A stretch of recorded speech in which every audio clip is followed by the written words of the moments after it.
60% of Americans report feeling lonely most of the time. Not sometimes, not occasionally, most of the time. And here's the kicker. Half of them work in offices surrounded by people every single day. You could be drowning in a sea of humans and still feel completely invisible. Sound familiar?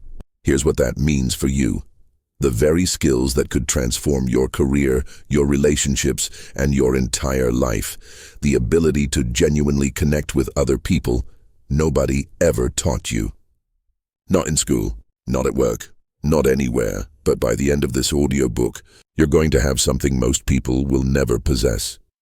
A proven system for winning friends, influencing people, and building the kind of magnetic presence that opens every door. And I'm not talking about tricks or manipulation. I'm talking about authentic human connection based on principles that have worked for nearly a century and still work today, maybe even better today, because almost nobody uses them anymore. Stick with me to the very end, because in the final chapter, I'm going to reveal the one Carnegie technique that changes everything overnight, the one most people skip, the one that separates the amateurs from the masters. Let me ask you something. When's the last time you walked into a room full of people, a networking event, a party, even a work meeting, and felt completely at ease? Not anxious, not scanning for the exit, not rehearsing what to say, just comfortable for most of us? Never. We live in the most connected era in human history. We can video chat with someone on the other side of the planet. We have thousands of social media followers. We're drowning in group chats and email threads, and yet we've never been more isolated. The Harvard study of adult development, the longest study on happiness ever conducted, tracked people for over 80 years. You know what they found? The single biggest predictor of happiness, health, and longevity wasn't wealth, fame, or career success. It was the quality of your relationships, not the quantity. The quality. Think about it for a moment. Your happiest memories. How many of them were about a certificate of achievement? How many were about a big salary bump? And how many were those deep, meaningful moments shared with someone who truly understood you? Those conversations that lasted until sunrise. Those evenings where you laughed until your stomach hurt. Those people who stood by you during your darkest times. That's real wealth. But in the modern world, making these kinds of connections is getting harder. Because we're all programmed to stay superficial. We say, "How are you?" but don't really listen to the answer. We say, "Let's catch up," but never actually do. We like each other's posts on social media but never really see each other in real life. The only way out of this superficiality trap is to be intentional, to be deliberate. And that's exactly what Carnegie's principles enable you to do. They give you systematic ways to transform superficial interactions into deep connections that will change your life. But here's the problem. Nobody teaches us how to build quality relationships. We're expected to just figure it out, wing it, hope our natural personality is enough. And when it's not, when you're passed over for promotions because someone else is better with people, when you struggle to make friends in a new city, when your ideas get ignored in meetings because you haven't built the right relationships, you start to believe the lie. The lie that some people are just born charismatic, that connection is a gift you either have or you don't, that you're fundamentally not a people person. I'm here to tell you, that's complete garbage. Connection is a skill, and like any skill, it can be learned, practiced, and mastered. That's where Dale Carnegie comes in. Now, I know what you might be thinking. Dale Carnegie? Isn't that from like the 1930s? What could some guy from almost a century ago teach me about making friends in the age of Zoom calls and Instagram DMs? Fair question. Here's your answer. Human psychology hasn't changed. The technology has. The superficial stuff has. But the deep-down reasons why people like some folks and ignore others, why certain people seem to effortlessly build networks while others struggle to get a text back, that's hardwired into our DNA. It's been the same for thousands of years. Carnegie figured it out. He spent decades studying the most influential, well-liked people in history, from Abraham Lincoln to Theodore Roosevelt to business titans and beloved community leaders. He identified the patterns, the principles, the specific behaviors that consistently create connection, influence, and genuine friendship. Then he tested them on thousands of people, in his courses, in his writings. The results: undeniable shy accountants became company favorites. Struggling salespeople became top performers. Awkward introverts built thriving social circles, not by changing who they were, but by applying a system. And here's the beautiful part, these principles work even better now. Because in a world of copy-paste LinkedIn messages, robotic small talk, and performative social media, genuine human connection stands out like a lighthouse in fog. When everyone else is phoning it in, you show up with real warmth, real interest, real appreciation. You become unforgettable, so here's what we're going to do together. Over the next couple of hours, I'm going to break down Carnegie's most powerful principles, the ones that actually move the needle, and show you exactly how to apply them in your modern life. In your Zoom meetings, in your emails, in your LinkedIn messages and coffee shop, conversations and family dinners, you're going to learn why trying to impress people is killing your likability and what to do. Instead, how to master the single, most powerful word in any conversation, the counterintuitive secret to winning arguments by avoiding them entirely, and to make anyone feel important without lying or flattering, and the one mistake that's probably costing you dozens of potential friendships without you even realizing it. But here's the deal, this only works if you actually apply it. Information without action is just entertainment. So I'm going to challenge you throughout this audiobook, give you exercises, ask you to try things that might feel uncomfortable. At first, if you're ready to stop being invisible, if you're ready to build the relationships that will transform your career and your life, drop a comment right now. Just write ready. Because here's what I know about you already. You bought this audiobook. That means you're not content with surface-level connections. You want more. You want to be the person others gravitate toward. You want to walk into any room with confidence. You want genuine friendships, professional respect, real influence. You want to matter to people, and you absolutely can. The question isn't whether you have what it takes. You do, everyone does. The question is whether you're willing to let go of the habits that aren't serving you and embrace a better way. I think you are. That's why you're still listening. So let me tell you what's not going to happen in this audiobook. I'm not going to teach you manipulation tactics or sleazy networking tricks. I'm not going to turn you into some fake, over-the-top personality that isn't really you. I'm not going to promise that one weird tip will make everyone love you overnight. What I am going to do is give you a framework, a proven, tested, battle-hardened system for becoming genuinely likable, for building authentic influence, for creating the kinds of relationships that last. It's going to require honesty. You're going to have to confront some uncomfortable truths about how you've been showing up in the world. It's going to require practice. You can't just listen and magically transform. You'll need to try these techniques, fumble a bit, adjust, and try again. But if you commit to this process, if you really apply what you're about to learn, 30 days from now, you'll notice warmer interactions. People will remember your name. Conversations will flow easier. 90 days from now, you'll have measurably expanded your network. New opportunities will start appearing. Colleagues will seek your input. A year from now, you'll barely recognize your social and professional life. You'll have genuine friends who value you. Respect from people who matter. The kind of influence that opens doors you didn't even know existed. And it all starts with one fundamental shift in how you think about human connection. You ready for it? Here it is. Stop trying to be interesting. Start being interested, that's it. That's the secret hiding in plain sight. Most people approach every interaction with one question. How do I get them to like me?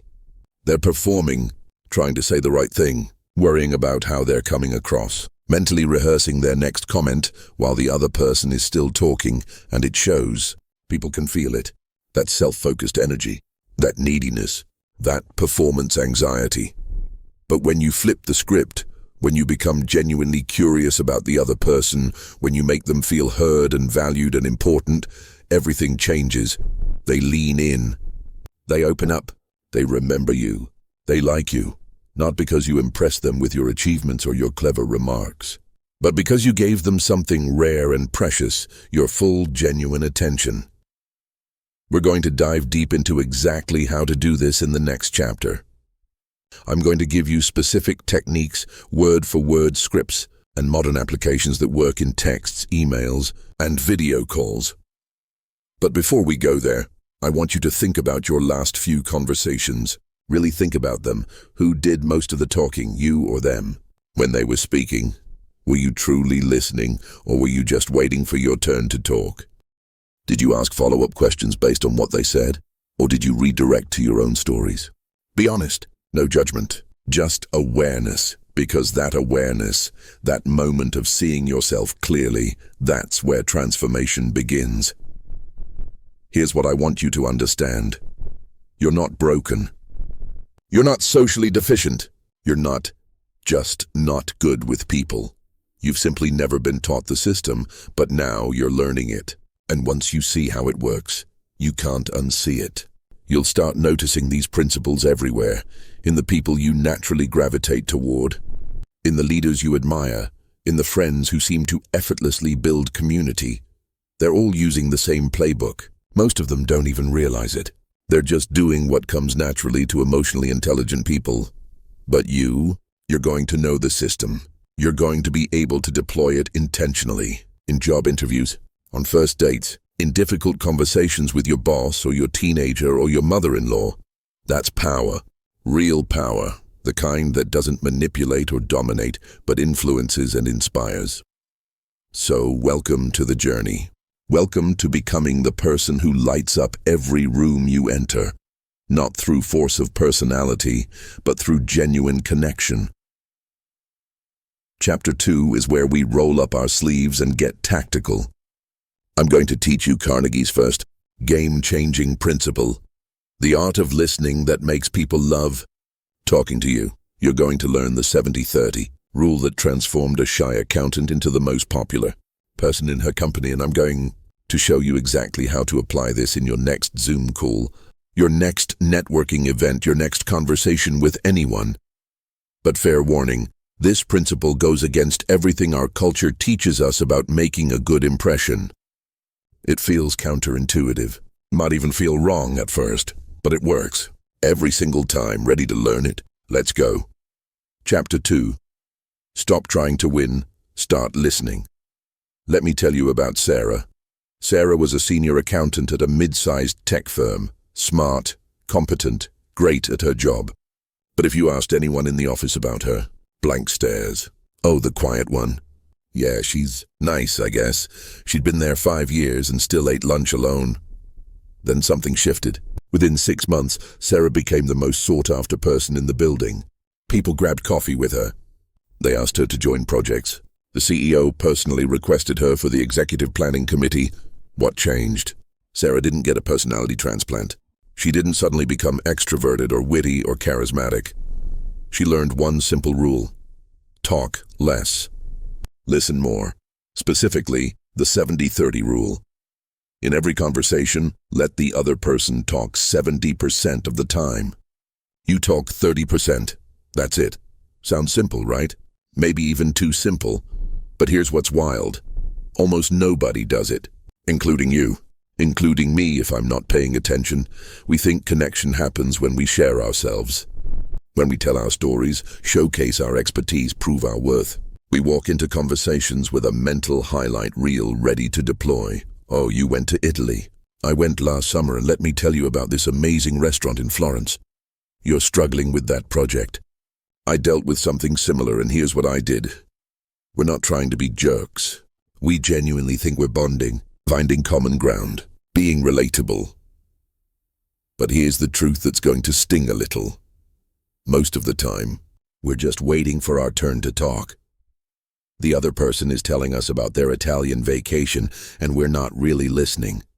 We're mentally queuing up our own Italian vacation story. We're thinking about the Airbnb we stayed at, that gelato place, that thing that happened in Venice, and the other person. They can feel it. That split-second delay when they finish speaking and you launch into your thing. They can see it in your eyes. You weren't fully present. You were in your head, and the connection dies right there. Now I know what you're thinking. But if I don't share about myself, won't they think I'm boring? Won't the conversation stall? Don't I need to prove I'm interesting to be worth their time? That's your ego talking. And I get it, I really do. We've been conditioned to believe that we need to be impressive to be liked. But here's the paradigm shift that changes everything. You don't become interesting by being interesting. You become interesting by being interested. People don't remember you because you impressed them. They remember you because you made them feel impressive. Think about the best conversation you've had in the past month. The one that left you energized, feeling good, wanting to talk to that person again. Now think carefully, who did most of the talking? Probably you, right? And how did that person make you feel? Heard, valued, important. Like what you had to say actually mattered. That's the magic. When you genuinely listen, and I mean truly listen, not just pause before speaking, people feel it. They open up, they share more deeply. They like you, even though they barely know anything about you, because you gave them the rarest gift in modern life, your undivided attention. Here's something that will blow your mind. The average person listens for only 17 seconds before interrupting. 17 seconds. That's barely enough time to finish a thought, let alone share something meaningful. And it's getting worse. Studies show our attention spans have shrunk below that of a goldfish. We can barely focus for 8 seconds before our minds wander. We're checking our phones an average of 96 times a day. We're drowning in notifications, distractions, and the constant urge to multitask. So when you actually give someone your full, undivided attention for more than 17 seconds, when you silence your phone, maintain eye contact, and genuinely focus on what they're saying, you're not just being polite. You're offering something so rare, so valuable that it feels almost revolutionary. In a world where everyone is screaming, "Look at me," the person who says, "I'm looking at you," becomes unforgettable. That's not a technique. That's a superpower. And it costs you nothing but a choice. So here's how the 70-30 rule actually works in practice. The other person should be talking about 70% of the time. That means if you're having a 10-minute conversation, they're talking for 7 minutes. You're talking for 3. Your 3 minutes aren't about you, though. They're about drawing them out, asking questions, expressing genuine curiosity, making small observations that show you're tracking with them. Let me show you what this looks like. Bad version. Them. I just got back from a weekend in the mountains. You. Oh, nice. I love the mountains. I went to Colorado last year and did this incredible hike. And now you're off to the races talking about your Colorado trip for 5 minutes while their mountain weekend becomes a distant memory. Good version. Them. I just got back from a weekend in the mountains. You. No way. How was it? Were you hiking or just relaxing? Them. Both, actually. We found this amazing trail that led to a hidden waterfall. You. A hidden waterfall? That sounds incredible. How'd you find it? Local recommendation? Them. Yeah, the Airbnb host told us about it. Said most tourists miss it. And she was right. We had the whole place to ourselves for like an hour. You. An hour at a private waterfall in the mountains? That must have been so peaceful. What was the highlight? See the difference? In the second version, you're not inserting your own mountain stories. You're pulling theirs out. And every question you ask is based on what they just said. You're building on their thread, not redirecting to yours. The conversation stays on them. And because it stays on them, they keep talking. They light up. They feel heard. And here's what happens next, almost every single time. Eventually, they turn it around. Wait, I've been talking forever. Tell me about you. Do you hike? Now you've earned the right to share. And when you do, they'll actually listen. Because you've modeled what real listening looks like. That's the 70-30 rule in action. But let's go deeper. Because real listening, the kind that creates genuine connection, isn't just about talking less. It's about a specific set of behaviors. First, ask follow-up questions. This is the #1 tell of whether someone is actually listening. Follow-up questions prove you heard what they said and you're curious to know more. Not generic questions. Specific ones based on their actual words. They mention a stressful project at work. You ask, what's making it stressful? They say they're thinking about moving. You ask, what's driving the move? They talk about their kid's soccer game. You ask, is your kid loving soccer or is it more of a you thing? Each question goes one layer deeper, and each time they answer, they're revealing more of themselves, trusting you more. Second, remember details. This is where most people fail spectacularly. Someone tells you their dog's name is Biscuit. And 2 weeks later you ask if they have pets. Ouch. When you remember the small stuff, their kid's name, their upcoming vacation, the promotion they were nervous about, people feel genuinely valued. Here's a pro tip for this. Right after a meaningful conversation, pull out your phone and jot down 2-3 details. Name of spouse, hobby they mentioned, problem they're dealing with. Then, next time you see them, hey, how'd that presentation go? Or did your daughter end up making the volleyball team? They'll be stunned, in the best way.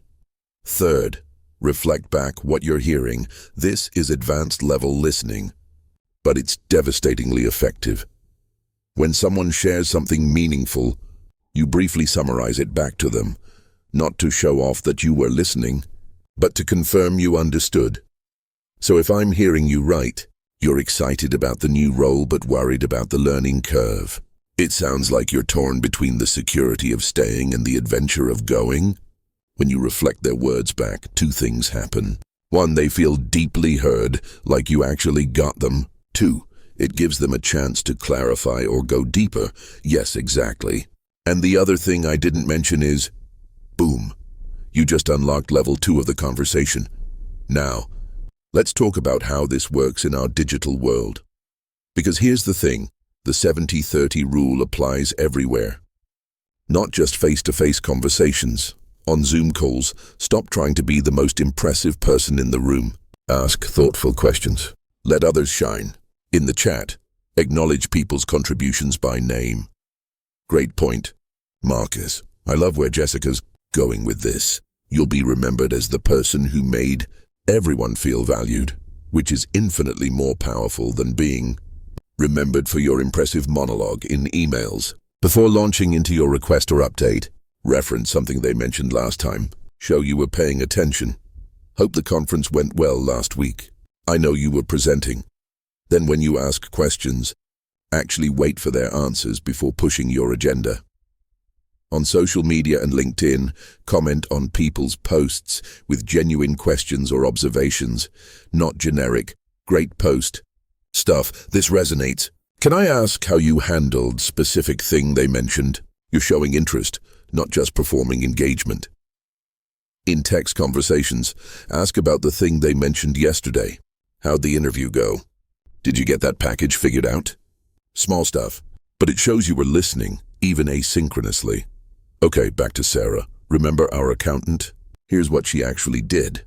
Sarah started applying the 70-30 rule religiously. In the break room, instead of staying silent, she'd ask people about their weekends and then actually listen. Ask follow-ups. Remember details. Hey Mike, how was your son's baseball tournament? You were heading to Sacramento, right? Mike would light up. Tell her about the game. Sarah would ask more questions. Mike would leave feeling great. The next week, Mike grabbed Sarah for a project. Then he introduced her to his boss. Then he invited her to the leadership offsite. Within months, Sarah had more professional connections than she'd built in 5 years. Not because she became more impressive, but because she made others feel impressive. And here's the beautiful twist. The more she listened, the more people wanted to hear from her. When she did share insights, people leaned in. They valued her input more because it was rare and thoughtful, not constant and self-promotional. She became influential by becoming genuinely interested. Now, let's address the elephant in the room. This feels manipulative, like I'm pretending to care just to get people to like me. Fair concern. Here's the distinction. If you're faking interest to manipulate someone, yeah, that's gross, and people will eventually sense it. But if you're cultivating genuine curiosity, training yourself to find what's interesting about every person, that's different. That's growth. Because here's the truth. Every single person has something interesting about them. Every person has a story, a passion, a struggle, a dream worth hearing. Your job isn't to fake interest. It's to find the real interest that's there. Ask yourself, what's this person's story? What lights them up? What's hard for them right now?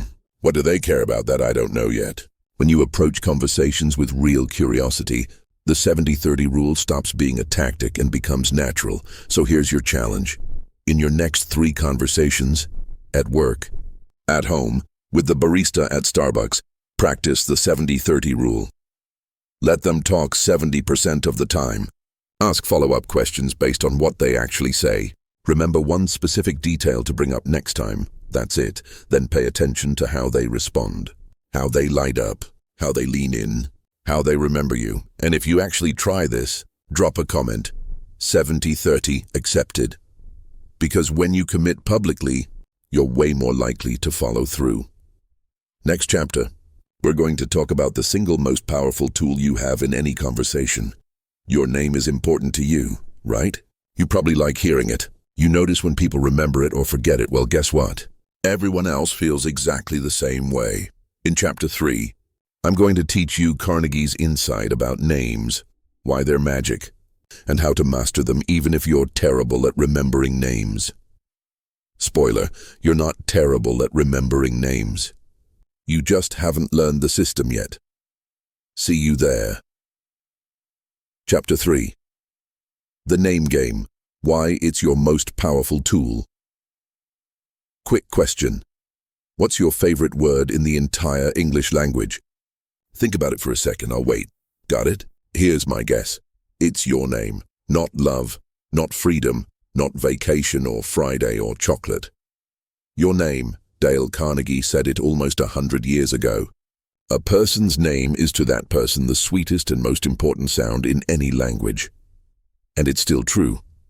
Maybe even more true now, in a world where everyone's drowning in generic, hey there, emails and hi team, Slack messages. When someone remembers your name, especially after meeting you just once, something shifts in your brain. You feel seen, valued, important. You like that person instantly, even if you can't quite explain why. Now flip it around. When someone forgets your name or worse, never bothered to learn it in the first place, you feel invisible, dismissed, like you didn't matter enough to remember. So here's the uncomfortable truth. Every time you forget someone's name, you're telling them they're not important enough to remember. Ouch, right? But here's the good news. You're not actually bad at remembering names. You just haven't used the right system yet, and I'm about to give you that system. Think about the last time someone you barely knew remembered your name weeks or months later. How did that feel? Probably pretty incredible, right? You felt noticed, significant, like you made an impression. Now think about how rare that experience is. In a world where we meet dozens, sometimes hundreds of people at conferences, networking events and social gatherings, almost nobody remembers anyone. We shake hands, exchange pleasantries, and instantly forget. But here's what that means for you. When you become the person who remembers names, you're not just being polite. You're separating yourself from 99% of people. You're signaling that people matter to you, that they're worth remembering. And in a sea of forgettable interactions, that makes you unforgettable. The name system isn't just about memory tricks. It's about demonstrating value to every person you meet. Let me tell you about James. James was a freelance graphic designer. Talented guy, great portfolio, but he was hemorrhaging potential clients at networking events. He'd meet someone, have a decent conversation, exchange business cards. Then 3 days later, he'd send a follow-up email. Hey, great meeting you the other day. Generic, forgettable. 50% of the time, people wouldn't even respond. Then James learned the name system I'm about to teach you. Within 2 months, his response rate jumped to 90%. Clients started referring him to their friends by name. You need to work with James Chen, great guy. Really gets it. What changed? James started using people's names like a pro, and people felt it. So let's break down exactly how to do this. Step 1. Repeat the name immediately. When someone introduces themselves, repeat their name out loud within 5 seconds. Hi, I'm Rachel. Rachel. Great to meet you, Rachel. Feels a little awkward at first. Yeah, do it anyway. Here's why it works. Repetition moves information from short-term memory to long-term memory. You're not just hearing the name, you're actively processing it, saying it, making it stick. Plus, it gives you a chance to make sure you heard it correctly. If you didn't catch it or you're not sure how to pronounce it, this is your moment. I'm Siobhan. Siobhan, am I saying that right? Great to meet you, Siobhan. People appreciate when you care enough to get their name right. It shows respect. Step 2. Create a visual association. This is where the magic happens. As soon as you hear their name, link it to something visual about them. The more ridiculous or memorable, the better. Rachel with the red dress. Picture her as a red crayon named Rachel. Mike with the impressive mustache. Imagine a microphone, Mike with a mustache. Jennifer, who mentioned she works in finance. Picture her juggling money, Jen money for. I know this sounds silly. That's the point. Your brain remembers weird stuff way better than ordinary stuff. You're not going to tell them about your mental image. This is just for you. But every time you see them, that association will pop up, and boom, instant name recall. Step 3. Use their name 3 times in the first conversation, not all at once. That's creepy. But sprinkled naturally throughout.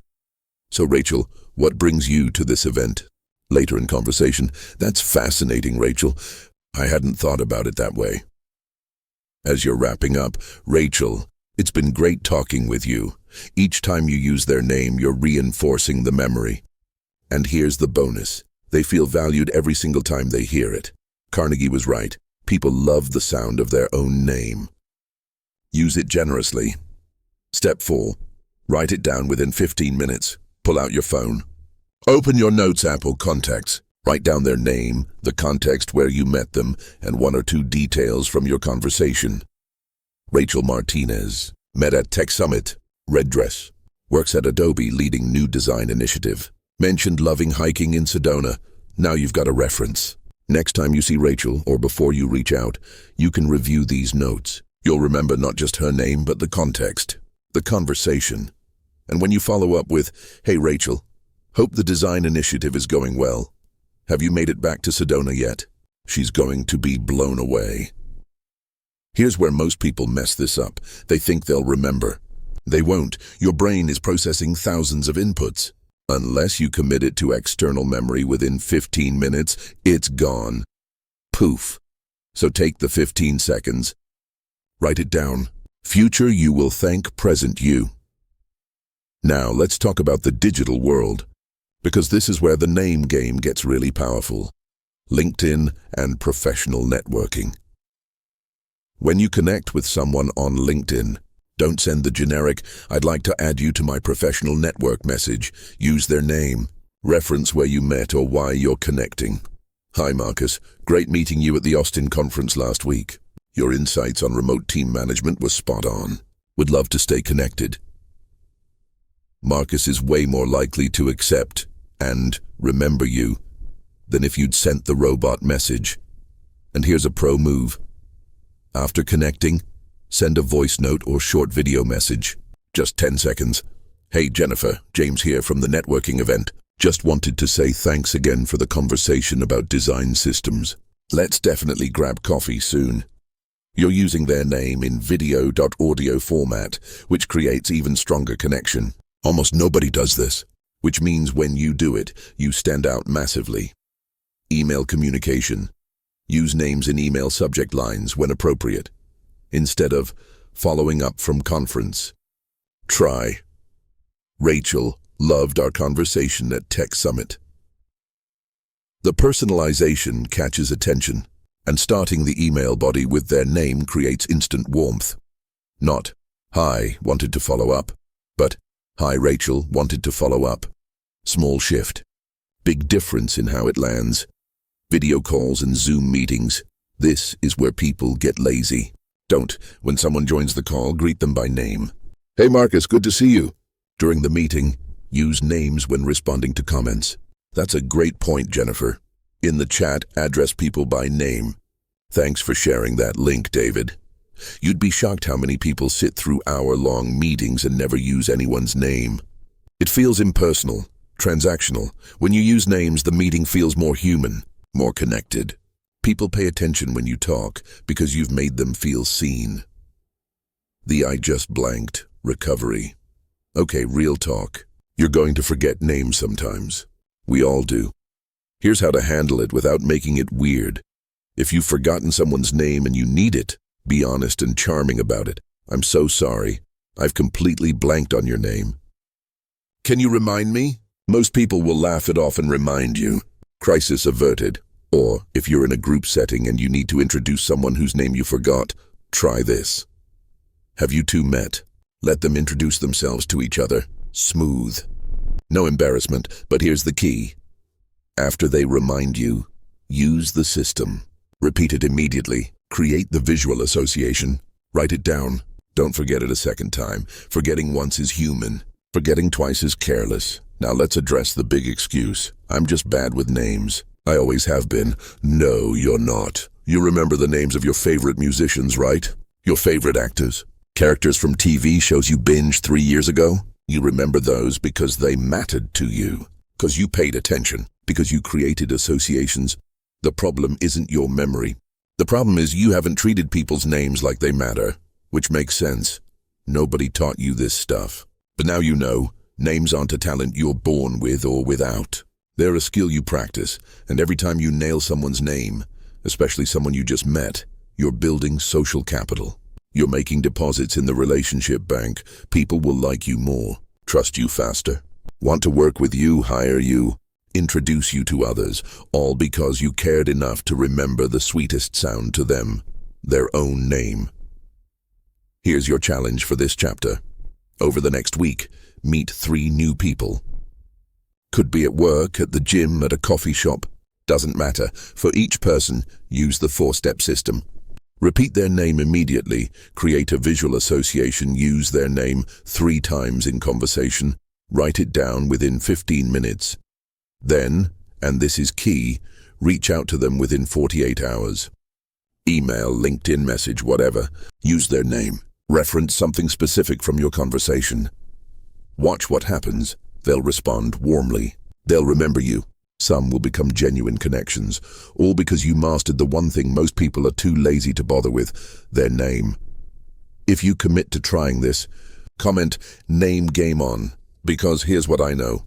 The people who actually do this exercise will see immediate results.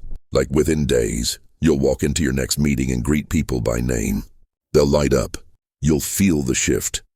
And once you experience that shift, once you feel the power of making someone feel seen, you'll never go back to forgetting names again. Next chapter, we're diving into something that sounds simple, but most people completely mess up: smiling. Wait, how do you mess up smiling? Oh, you'd be surprised. There's a huge difference between a genuine smile and a forced one. Between warmth that draws people in and fakeness that pushes them away. And in our digital age, where so much communication happens, through email and text and video calls, knowing how to convey warmth across all mediums is absolutely critical. I'm going to show you how to smile like you mean it, even when you're typing an email. How to bring genuine warmth to every interaction without coming across as fake or try hard. And I'll tell you about the one situation where smiling is actually the wrong move and what to do instead. See you in Chapter 4. Chapter 4. Smile like you mean it, even through email. There's a term in psychology called the Duchenne smile. It's named after a French neurologist who studied facial expressions. And here's what he discovered. There are 2 types of smiles. The fake smile, where you're just moving your mouth muscles. It looks like a smile, but something's off. People can't quite put their finger on it, but they don't trust it. Then there's the genuine smile, the Duchenne smile, where your whole face lights up. The corners of your eyes crinkle, your eyebrows lift slightly. You can see it, you can feel it, and here's the kicker. People can tell the difference in milliseconds. Unconsciously, a fake smile triggers suspicion. A real smile triggers trust. So when Carnegie talked about smiling, about bringing warmth to every interaction, he wasn't talking about plastering on a fake grin. He was talking about finding genuine reasons to be warm. Because warmth isn't a performance, it's a presence, and in a world where everyone's stressed, guarded and scrolling through interactions on autopilot, genuine warmth is like a superpower. Here's what's happening in the modern world. We're more connected than ever, yet more isolated. We're having more interactions but fewer genuine connections. Everyone's walking around with their guard up, expecting the worst, expecting to be sold to, expecting to be used, expecting fake pleasantries that don't mean anything. So we've all developed this protective shell. We respond to "how are you?"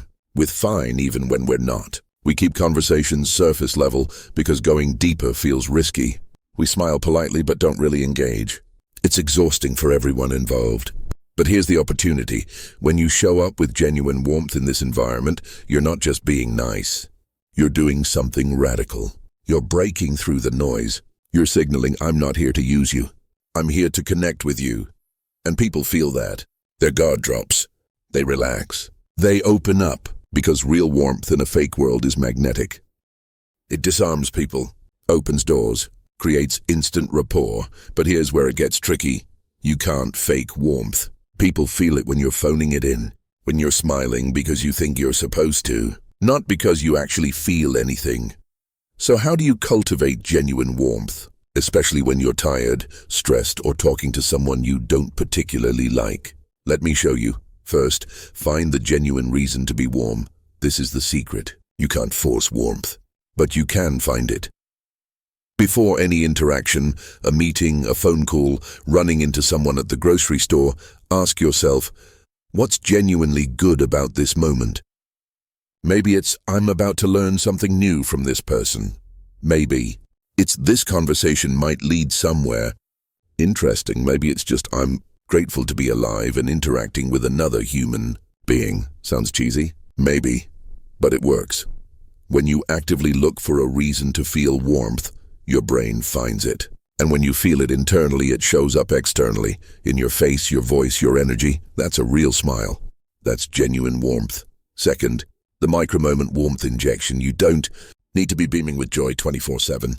That's exhausting and weird, but you can inject tiny moments of warmth throughout any interaction. When someone walks into a room, look up. Make eye contact. Let your face show you're glad to see them, even if it's just a small smile and a nod. When someone finishes talking, give them a moment of warm acknowledgement before you respond. A slight smile, a nod.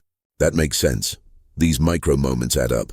They create an atmosphere of warmth without you having to be on the whole time. Think of it like seasoning. You don't dump the whole salt shaker on your food. You add pinches throughout. Same with warmth. Third, smile with your voice. This is critical for phone calls and audio-only interactions. Yes, you can hear a smile. Literally. When you smile while talking, your voice lifts. It becomes warmer, more melodic, more inviting. People can't see your face, but they can absolutely hear the difference. Try this right now. Say this sentence out loud with a neutral face. "It's great to talk with you." Now say it again with a genuine smile. "It's great to talk with you." Hear the difference? Your voice changes pitch, rhythm, warmth. Salespeople have known this forever. That's why the good ones smile while making calls, even though the other person can't see them. You should too. Now let's talk about digital warmth, because this is where most people completely drop the ball. Email warmth. Email is tricky. There's no facial expression, no vocal tone, just words on a screen, which means you have to work harder to convey warmth. Here's how. Use their name. We covered this in the last chapter, but it bears repeating. Start with their name. "Hi, Jennifer." Not just "hi." Match their energy. If they're formal, be warm but professional. If they're casual, relax your tone. Don't force formality on a casual person or vice versa. Add warmth phrases. Small touches make a huge difference. Instead of, "Can you send me the report?" Try, "Hope you're having a great week. Could you send me the report when you get a chance?" "Thanks so much." Is it longer? Yes. Does it feel warmer? Absolutely. Strategic emoji use. Controversial, I know. But hear me out. In appropriate contexts, casual professional relationships, not formal business, a well-placed emoji can convey warmth that words alone can't. "Thanks for your help" feels warmer than "Thanks for your help." "Great point" feels more enthusiastic than "Great point." Don't overdo it. One per email max. And read the room. If everyone else is emoji-free, follow their lead. But when used sparingly and appropriately, emojis are digital warmth shortcuts. Video call warmth. This is where people mess up the most.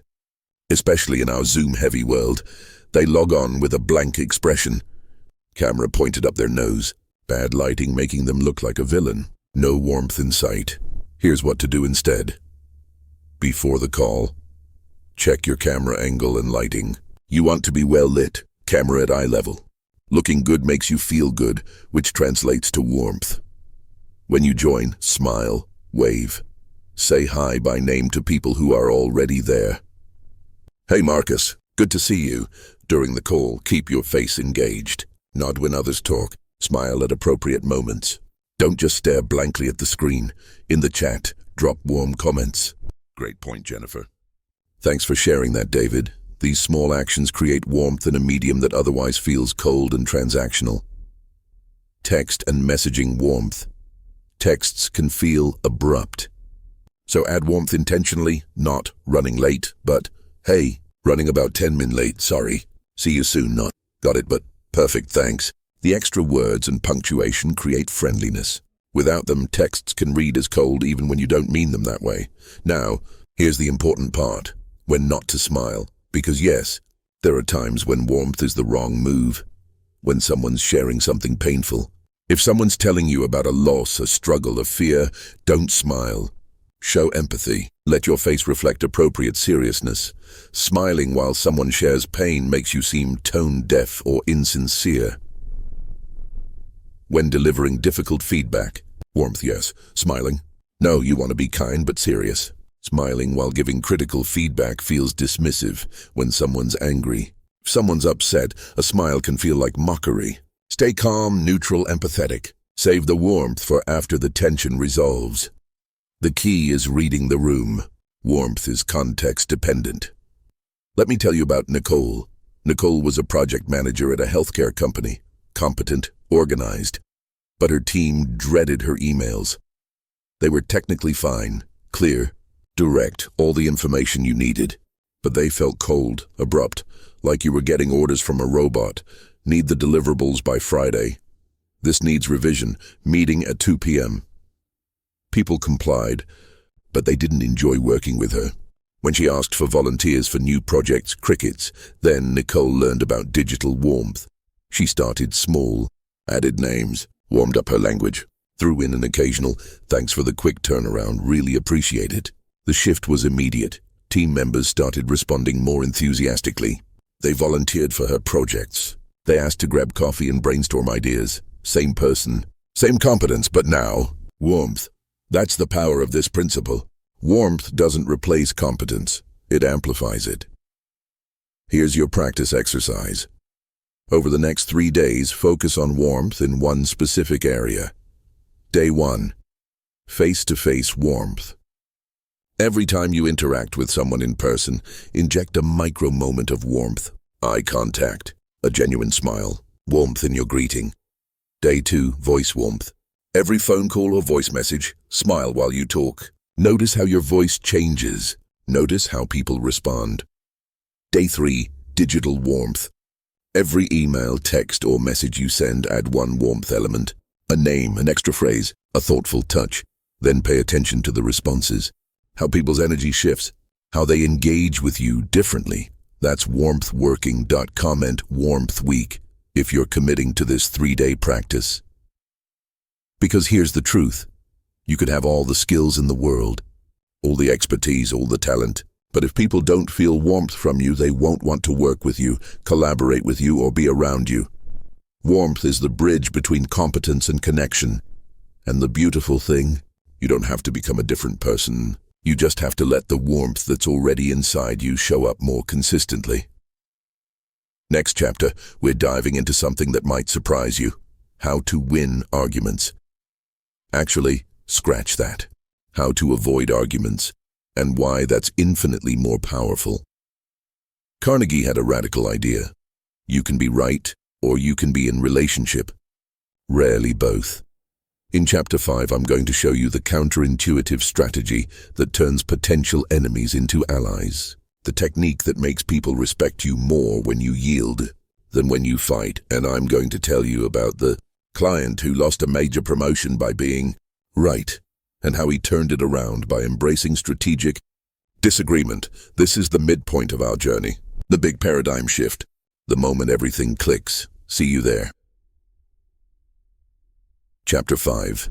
Win arguments by avoiding them. I need you to stop what you're doing for a moment. no multitasking, no half-listening while you scroll or drive or do dishes. What I'm about to tell you goes against everything you've been taught about standing your ground, defending your position, and proving you're right. But it might be the most important insight in this entire audiobook. Here it is. You can be right, or you can be in relationship. You rarely get both. Let that sink in for 5 seconds. Every argument you've ever won, every time you proved someone wrong, demolished their logic, showed them the error of their ways. You might have been right, but you probably lost something more valuable: their respect, their trust, their willingness to work with you. Carnegie figured this out by studying one of history's most fascinating leaders, Abraham Lincoln. Lincoln was famous for writing angry letters. When someone wronged him, insulted him, or made a terrible decision, he'd sit down and write a scathing response. Absolutely brutal, perfectly argued, completely devastating. Then he'd fold it up, write, "Never sent" on the envelope, and stick it in a drawer.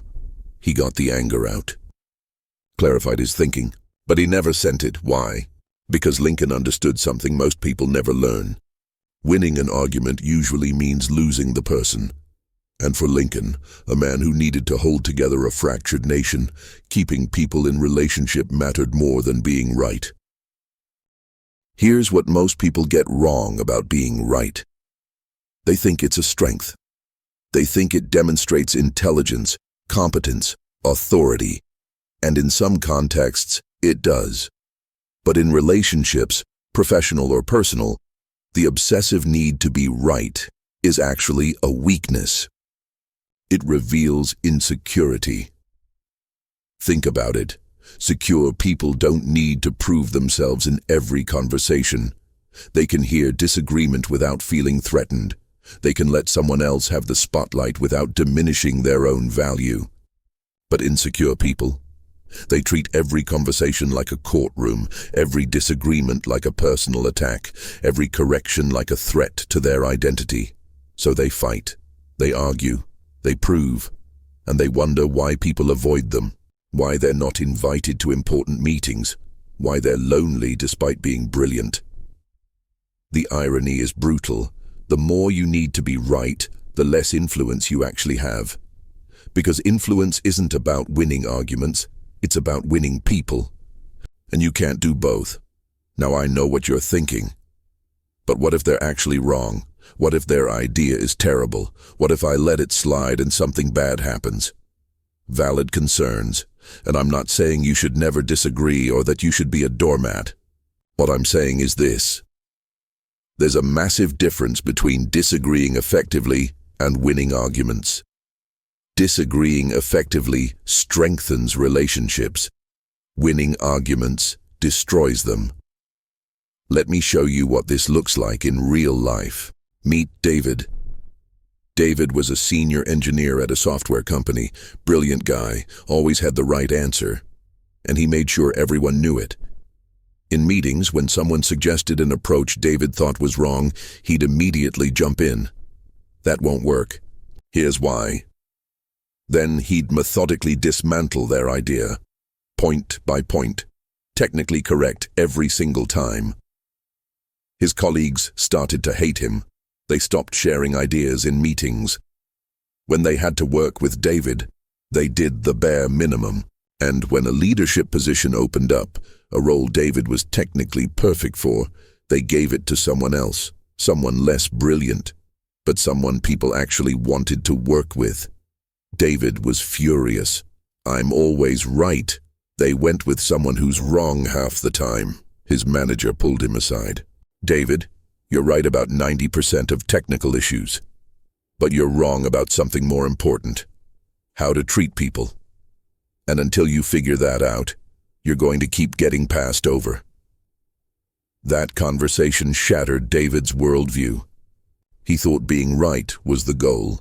He thought proving his expertise would earn respect. Instead, he'd been systematically alienating everyone around him. So David tried something radical.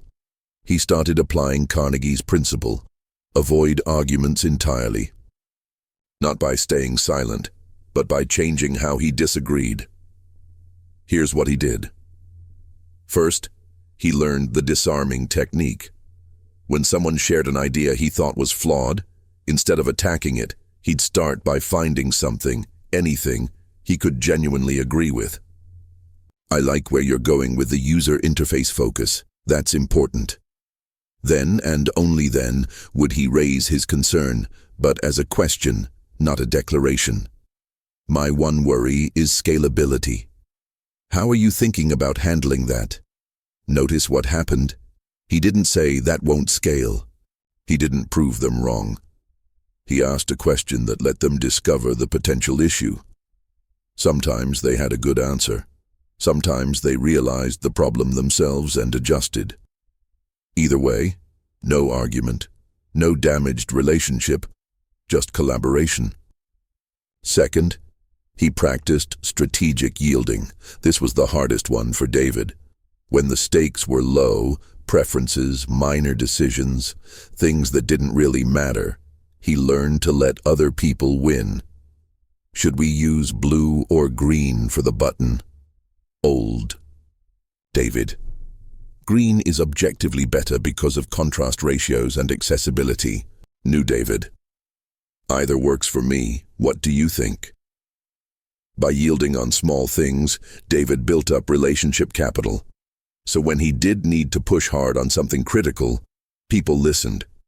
They trusted his judgment because he wasn't fighting every single battle. Third, he turned critics into allies. This is the move that changed everything for David. When someone disagreed with him, especially publicly, instead of defending himself, he'd do something unexpected. He'd acknowledge their point and ask them to help solve it. Someone challenged his approach in a meeting. I don't think David's timeline is realistic. Old David. Actually, if you look at the data, it is realistic. Here's why you're wrong. New David. That's a fair concern. What would you need to see to feel confident in the timeline? Let's figure this out together. Boom. Potential enemy becomes collaborator. Within 6 months, David's entire reputation shifted. People started asking for his input. They invited him to high-level strategy sessions. When the next leadership role opened up, David got it. Same technical brilliance. But now he had something more valuable, the ability to influence without alienating. Now let's talk about how this applies to your life. At work. Next time someone proposes an idea you think is wrong, resist the urge to immediately correct them. Instead, ask exploratory questions. Interesting approach. Help me understand how you're thinking about potential issue. Let them work through it. Often they'll realize the problem themselves. If they don't, you can gently introduce your concern, but they'll be more receptive because you approached it with curiosity, not criticism. On social media, here's a wild idea. Stop arguing on social media entirely. I'm serious. You've never, not once, won a Facebook argument. Nobody has. Ever. The person on the other side doesn't change their mind. The spectators don't learn anything. And you just spent 20 minutes getting angry at a stranger. When you see something wrong, take a breath. Ask yourself, is this relationship worth preserving? Will engaging here actually help? If the answer is no, scroll past. Redirect that energy toward conversations that matter.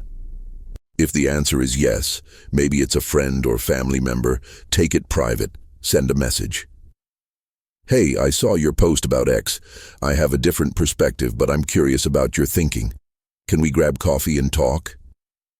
Face-to-face conversation, approached with genuine curiosity, can create understanding. Online arguments, never. With family, this is the hardest arena. Your uncle says something at Thanksgiving that makes your blood boil. Your instinct is to correct him, prove him wrong, win the argument. Stop. Ask yourself, do I want to be right? Or do I want to still have a relationship with my uncle? If you want the relationship, you have a few options. 1. Let it go. Seriously. Some battles aren't worth fighting. 2. Ask questions instead of making statements. That's interesting. What makes you think that? Sometimes questions reveal that you're not as far apart as you thought. 3. Find common ground first. I hear you're worried about X.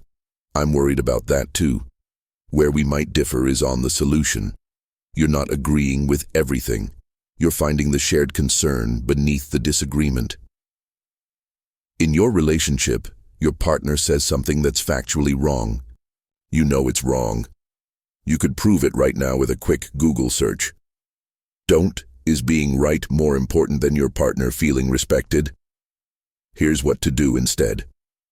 I thought it was Y, but I could be wrong. Let's look it up together. Or just let it go entirely if it doesn't matter. The need to be right in your intimate relationships is a relationship killer. Your partner doesn't need a fact checker. They need a partner. Now here's the crucial distinction.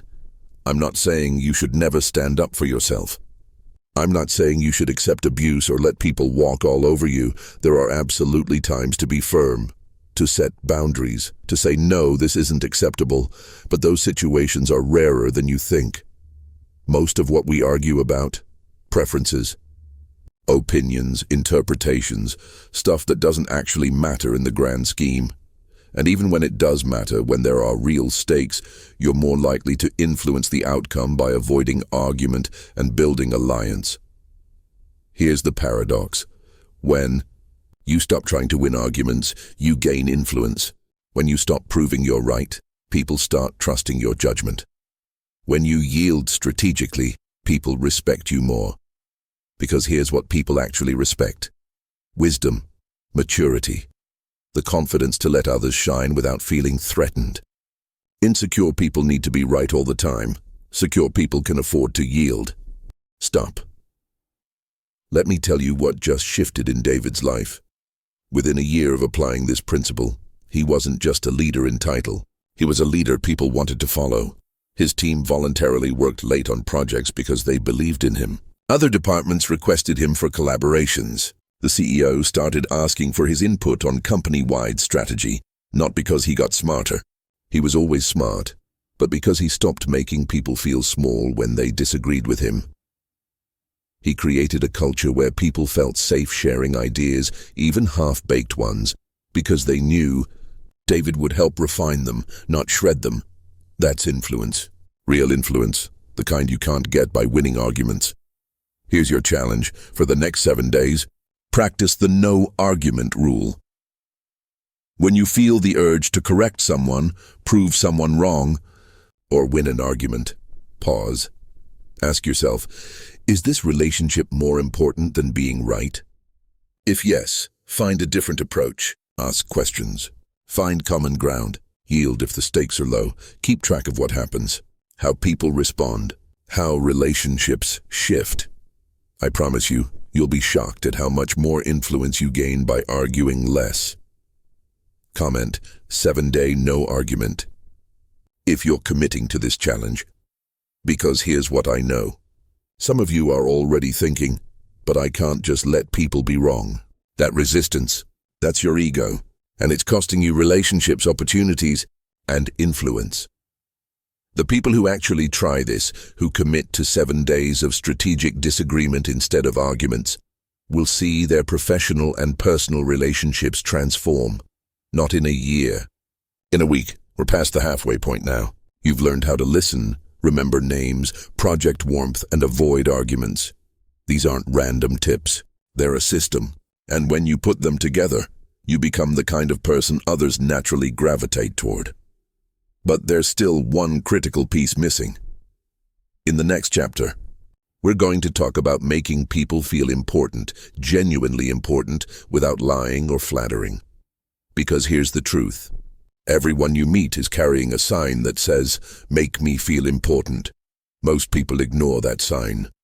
But when you learn to see it and respond to it authentically, you unlock a level of connection most people never experience. I'm going to introduce you to the Tara method, a simple framework for authentic appreciation that creates loyalty, trust, and genuine friendship. Let's go. Chapter 6. Make people feel important without lying. Here's something you've probably never thought about. Every single person you meet, your boss, your barista, the guy who cuts your hair, your teenager, is walking around with an invisible sign hanging around their neck. And that sign says, "Make me feel important." Most of us never see that sign. We're too busy with our own signs, our own needs, our own desire to feel important. But the people who master human connection, they see everyone's sign, and they respond to it. Not with fake flattery, not with manipulation, but with genuine appreciation for what makes that person actually valuable. That's the difference between influence and sleaze. Carnegie put it this way: the deepest principle in human nature is the craving to be appreciated. Not flattered, appreciated. There's a massive difference. Flattery is, "You're amazing. You're the best. Everything you do is perfect." It's generic, excessive, and most importantly, people can smell it a mile away. Appreciation is, "I noticed you stayed late to help Sarah finish that report. That was really generous of you." It's specific. It's observational. It's real. Flattery makes people suspicious. Appreciation makes people feel seen. So how do you give genuine appreciation without sounding like you're buttering someone up? Let me introduce you to the TARA method. It's a simple framework that takes appreciation from vague and forgettable to specific and powerful TT. Thank specifically. Don't say, "Thanks for everything." Do say, "Thanks for taking the time to walk me through that spreadsheet formula. I would have been stuck for hours." See the difference? Specific beats generic every time. When you thank someone specifically, you're proving you paid attention. You noticed what they did. You valued it enough to articulate it. That hits different than thanks. Acknowledge effort, not just results. This is where most people mess up. They only acknowledge outcomes. "Great job on the presentation." Better. "I know you put in a ton of prep work on that presentation. The research you did really showed." You're not just praising the end result, you're seeing the work behind it. People crave this kind of acknowledgement because most of their effort is invisible. When you make it visible, they feel deeply appreciated. Remember details. This ties back to what we learned in Chapter 3 about names, but it goes deeper. Remember what people tell you about their lives, their projects, their struggles, their wins, then reference those details later. "Hey Marcus, how did your daughter's recital go last weekend?" "Jennifer, did you end up taking that ceramics class you mentioned?" When you remember the details, people know they matter to you. They're not just another face in your network, they're someone you actually care about. Ask their opinion. This is the secret weapon. When you ask someone's opinion on something they know about, you're telling them your perspective has value, your expertise matters. You've worked in this industry for years. What do you think is driving this trend? "You're great at design. Can I get your take on this layout?" People light up when you genuinely want their input, not because you're trying to manipulate them, but because you actually respect their knowledge. That's the TARA method. Thank specifically. Acknowledge effort, remember details, ask their opinion. Here's why the TARA method works so powerfully. It taps into something psychologists call recognition hunger. Studies show that lack of recognition is one of the top reasons people leave jobs, end friendships, and feel disconnected in relationships. We're all walking around with this deep need to be seen, valued, acknowledged. But most people are too busy broadcasting their own accomplishments to notice anyone else's.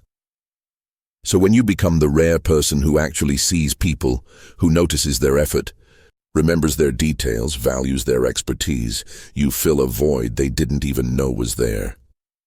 And here's the beautiful part. This isn't manipulation. This is connection. Because when you genuinely look for what's valuable in people, you start to actually see it. Your appreciation becomes real because you've trained yourself to notice what's actually there. The more you practice seeing people's value, the more value you genuinely find.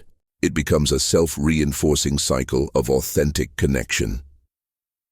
Now let's talk about the red flags, the things that make appreciation feel fake.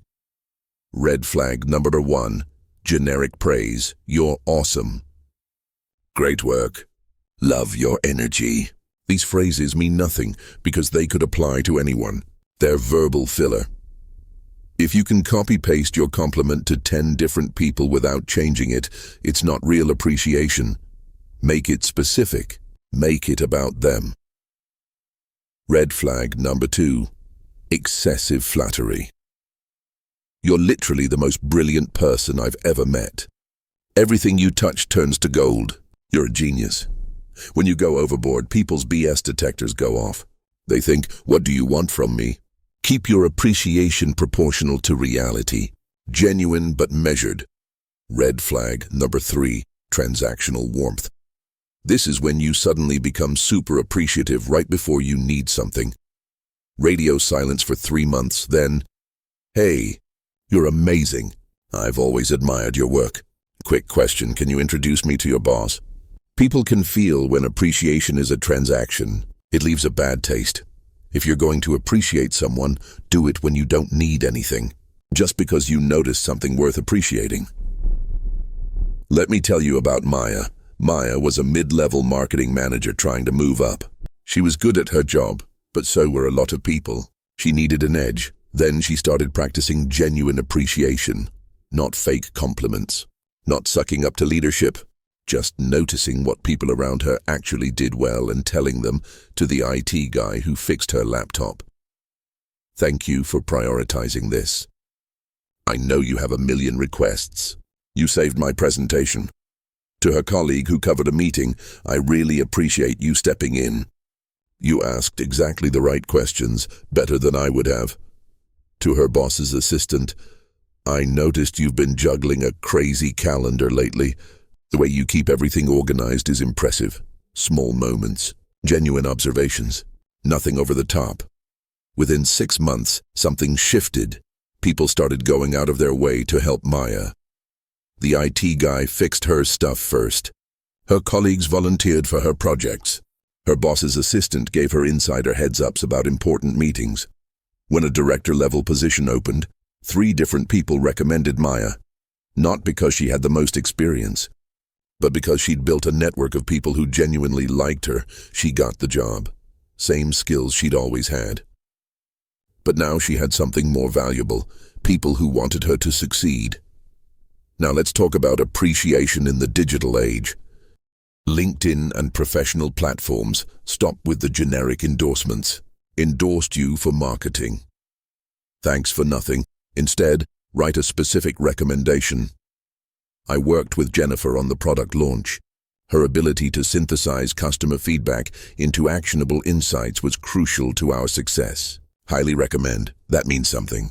That's real, and when you comment on someone's post, make it substantive, not great post. But this resonates, especially your point about remote team dynamics. We've been struggling with exactly this. How did you handle the time zone challenges? You're showing genuine interest and adding value, not just performing engagement. Public recognition. When someone does great work, recognize them publicly. In team meetings, before we move on, I want to call out Marcus for the way he handled that client situation. That was masterful. In group chats, Sarah's research on this was incredibly thorough. Really appreciate the detail. On social media, learned this technique from a person name, game changer for my workflow, public. Recognition is appreciation on steroids because you're telling them, and everyone else, that they're valuable DMs and private messages. This is where appreciation can be most powerful because it's just between you and them. Hey, I know that meeting was tough, but the way you held your ground while staying diplomatic was impressive. Just wanted you to know I noticed. No audience, no ulterior motive. Just genuine recognition. Those messages get screenshotted and saved. They stick with people. Now here's the important question. What if you don't feel genuine appreciation for someone? First, look harder. Everyone has something worth appreciating. Their punctuality, their attention to detail, their patience, their humor. Your job is to find it. Second, if you genuinely can't find anything to appreciate, you probably shouldn't be forcing interaction with that person anyway. But 9 times out of 10, the problem isn't that there's nothing to appreciate. It's that you haven't trained yourself to look.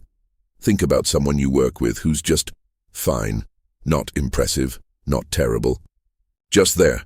Now force yourself to observe them for a week. What do they actually do well? Maybe they're always on time. Maybe they ask good questions in meetings. Maybe they remember everyone's birthday. When you train yourself to see what's appreciable, you find it everywhere. And when you start expressing that appreciation, people transform in front of you. They stand taller.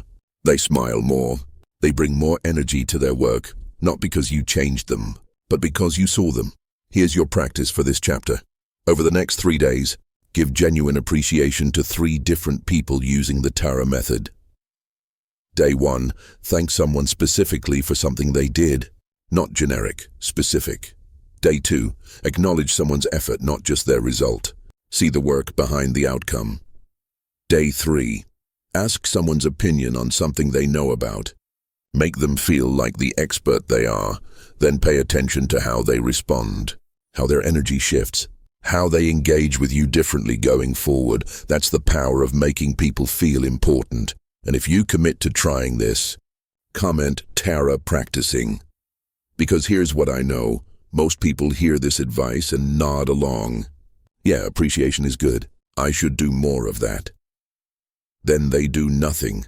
The people who actually practice this, who intentionally appreciate 3 people over 3 days, will see immediate shifts in their relationships, at work, at home, everywhere. Because in a world where everyone's starving for genuine appreciation, the person who provides it becomes invaluable. Next chapter, we're diving into one of Carnegie's most counterintuitive principles. How to become fascinating to anyone by talking about what fascinates them. Most people think they need to be interesting to hold someone's attention. They prepare stories, practice their pitch, rehearse their credentials. Wrong approach. In Chapter 7, I'm going to teach you the interest detective framework, how to discover what lights people up and use that knowledge to create effortless conversation. You're going to learn the pre-conversation research technique that makes you seem almost psychic, the tell me more magic phrase that keeps conversations flowing, and the exact questions to ask in job interviews, first dates, and networking events that make people think, wow, I really enjoyed talking to them, even though you barely talked about yourself at all.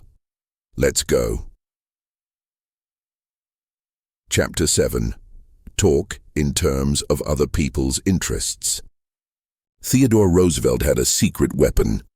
Whenever he was about to meet someone, a cowboy, a diplomat, a scientist, anyone, he'd stay up late the night before reading about that person's field of interest, meeting a stamp collector. He'd study stamps, meeting an ornithologist. He'd read about birds, meeting a foreign dignitary. He'd dive into their country's history. Why? Because Roosevelt understood something most people miss. The fastest way to someone's heart isn't through talking about what you find interesting. It's through being genuinely interested in what they care about. And when Roosevelt met these people, they'd walk away thinking, what a fascinating conversationalist.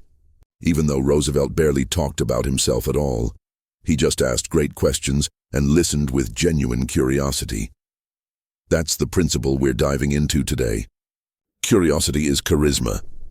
Most people approach conversation with one goal. How do I get them interested in me? They prep their stories. They rehearse their accomplishments.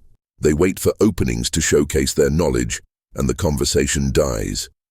Because the other person isn't thinking, wow, this person is impressive. They're thinking, when is my turn to talk? But when you flip it, when you make the conversation about discovering what makes them tick, everything changes. They lean in. Time flies. They leave thinking, I really enjoyed that conversation, and they want more of you, not because you impressed them, but because you gave them the rare gift of being genuinely interesting to someone. Think about the last conversation you had that truly energized you. The one where you lost track of time, where you felt fully engaged, alive, present. Now ask yourself, who did most of the talking? Almost certainly you. And how did that person make you feel? Like you were the most fascinating person in the room. Like your thoughts mattered. Like your stories were worth hearing. That's not an accident. That person understood something profound. People don't fall in love with brilliant speakers. They fall in love with brilliant listeners. We've been conditioned to believe that charisma means being captivating, eloquent, impressive.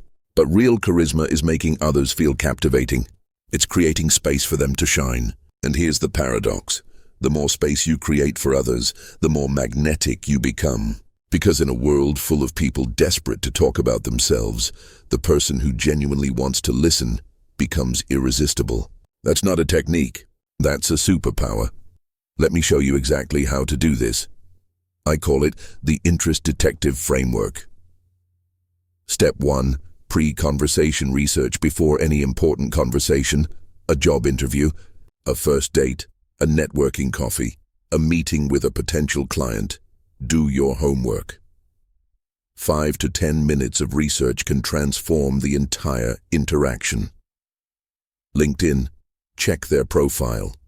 Not just their job title, dig deeper. What groups are they in? What do they post about? What articles do they share? If they're constantly sharing stuff about sustainable architecture or craft beer or youth sports, that tells you something. That's where their passion lives. Social media, look at their Instagram, Twitter, Facebook if it's public. What do they photograph? What do they comment on? What gets them fired up? You're not stalking. You're preparing to have a meaningful conversation. Mutual connections. If you have mutual contacts, ask about the person. What's Jennifer passionate about?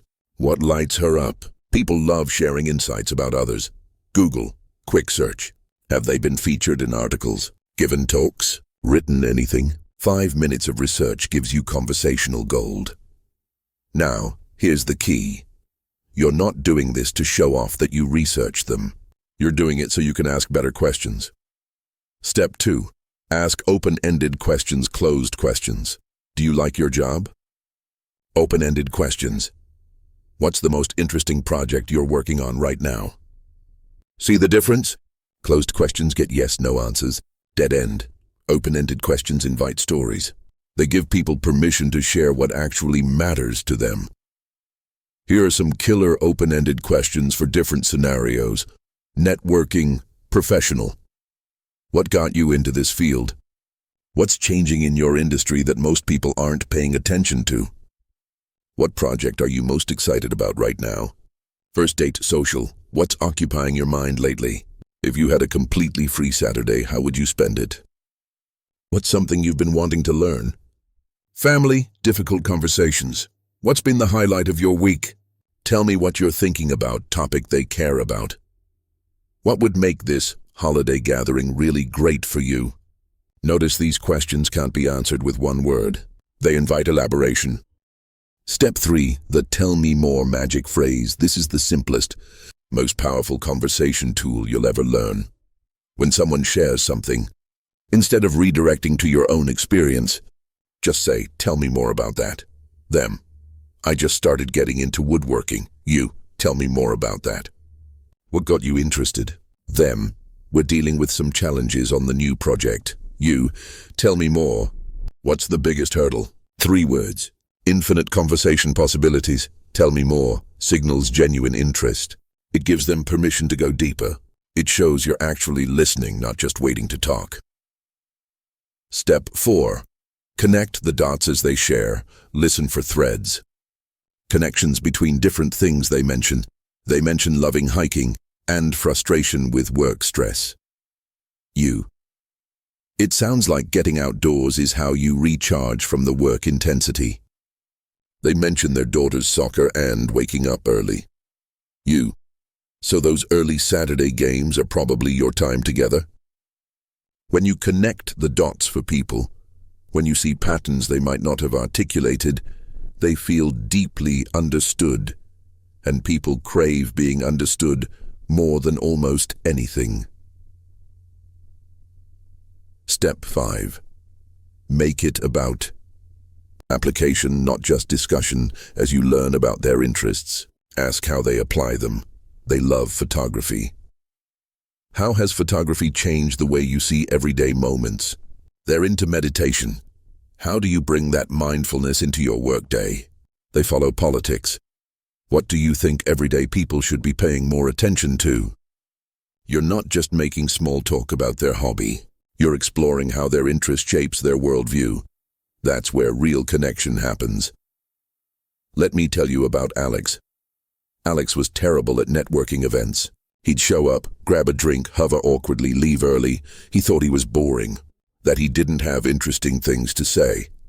Then he learned the interest detective approach. At the next networking event, instead of trying to be impressive, he became genuinely curious. He'd approach someone and ask, "What brings you to this event?" They'd mention their company or industry. "Alex, what's the most interesting challenge in their industry right now?" Boom, they'd light up and talk for 5 minutes. Alex would listen, ask follow-ups. "Tell me more about that. How are you thinking about solving it?" 15 minutes later, they'd exchange cards. The other person would say, "We should grab coffee. I'd love to continue this conversation." Alex would walk away thinking, "I barely said anything about myself." But the other person would walk away thinking, "What a great conversation. Alex really gets it." Within 3 months, Alex had more professional connections than he'd made in 3 years because he stopped trying to be interesting and started being interested. Now let's talk about how this plays out in specific scenarios. Job interviews. Most people treat interviews as prove you're qualified performances. Better approach.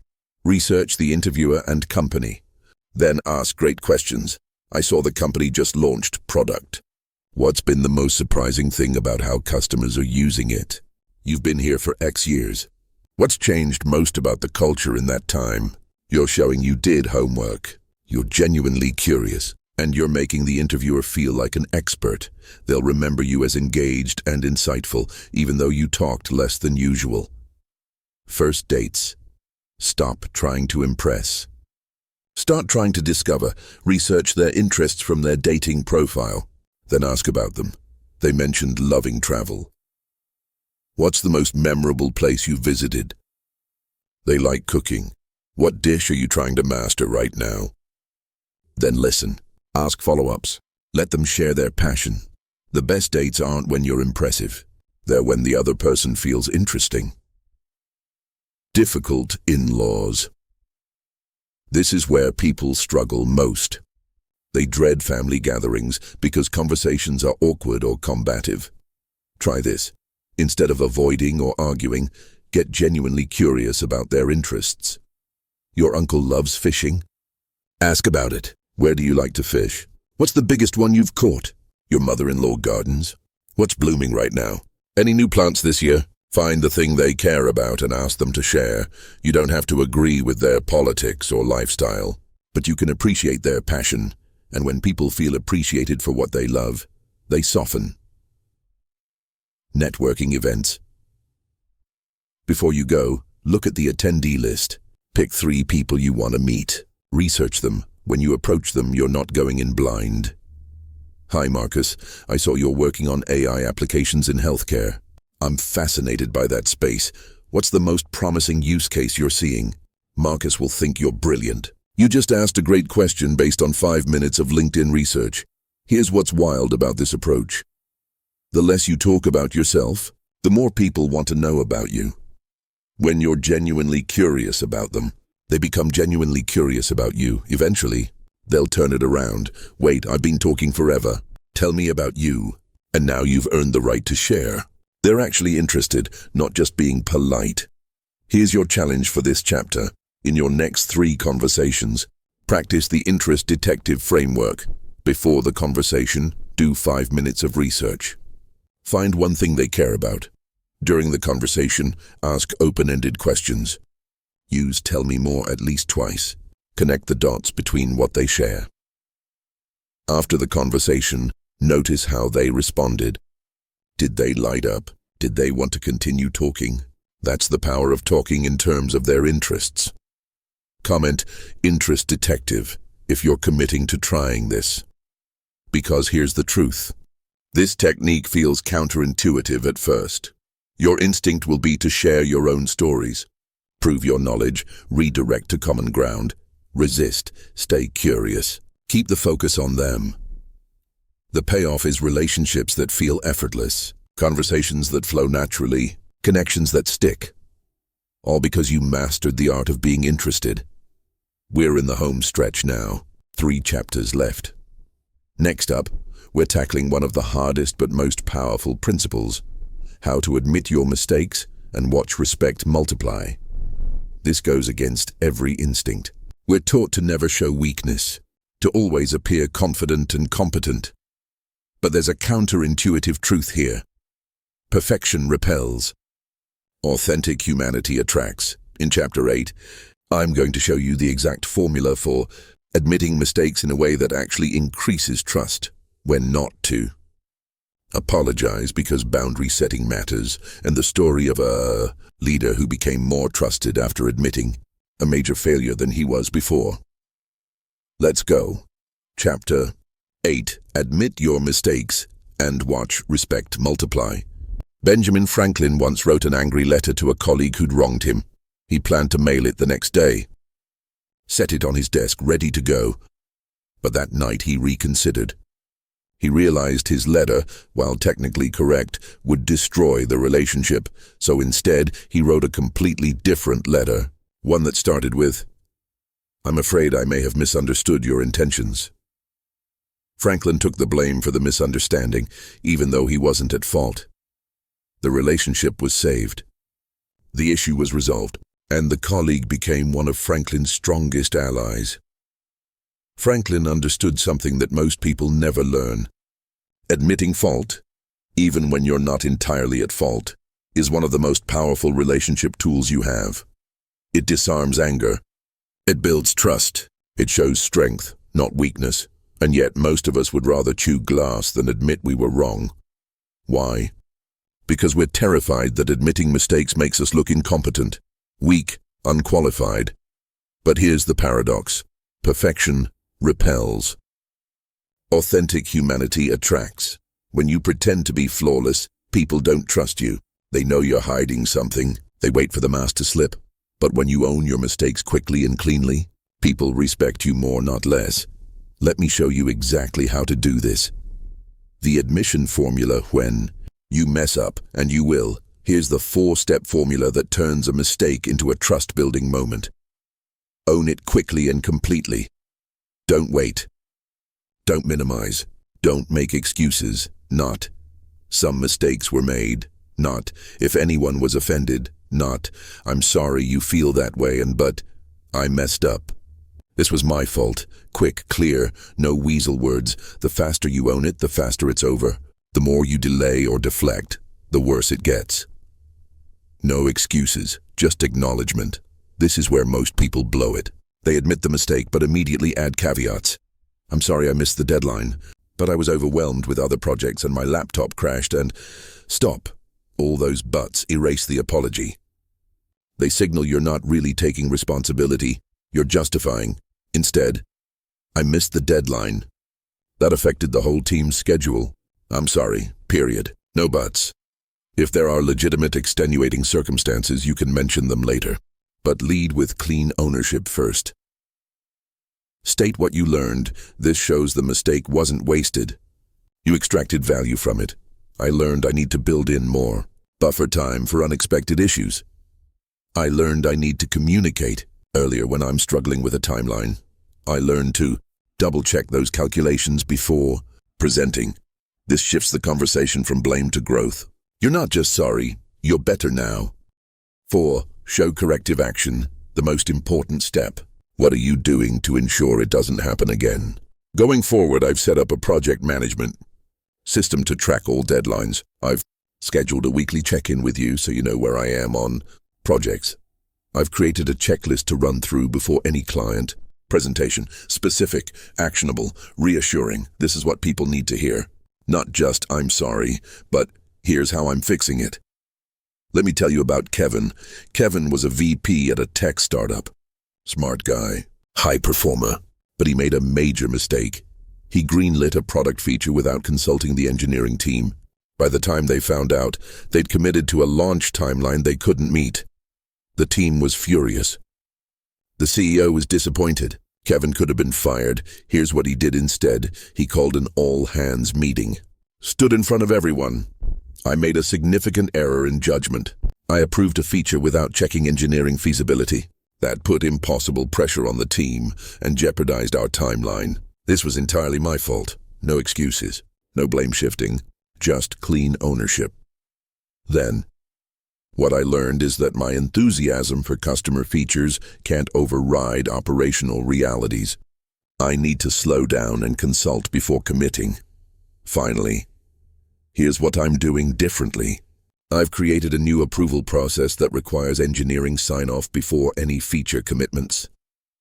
I'm also scheduling weekly syncs with the engineering leads so I understand our capacity before making promises. The room was silent. Then something unexpected happened. The engineers started nodding. The CEO thanked him for his honesty. Instead of losing respect, Kevin gained it. 6 months later, when Kevin proposed a bold new strategy, the team trusted him. Why? Because they'd seen him own a mistake. They knew he could handle failure. That made his confidence on the new strategy credible, not arrogant. That's the power of strategic vulnerability. Here's what most people don't understand about vulnerability. It's not weakness, it's selective strength.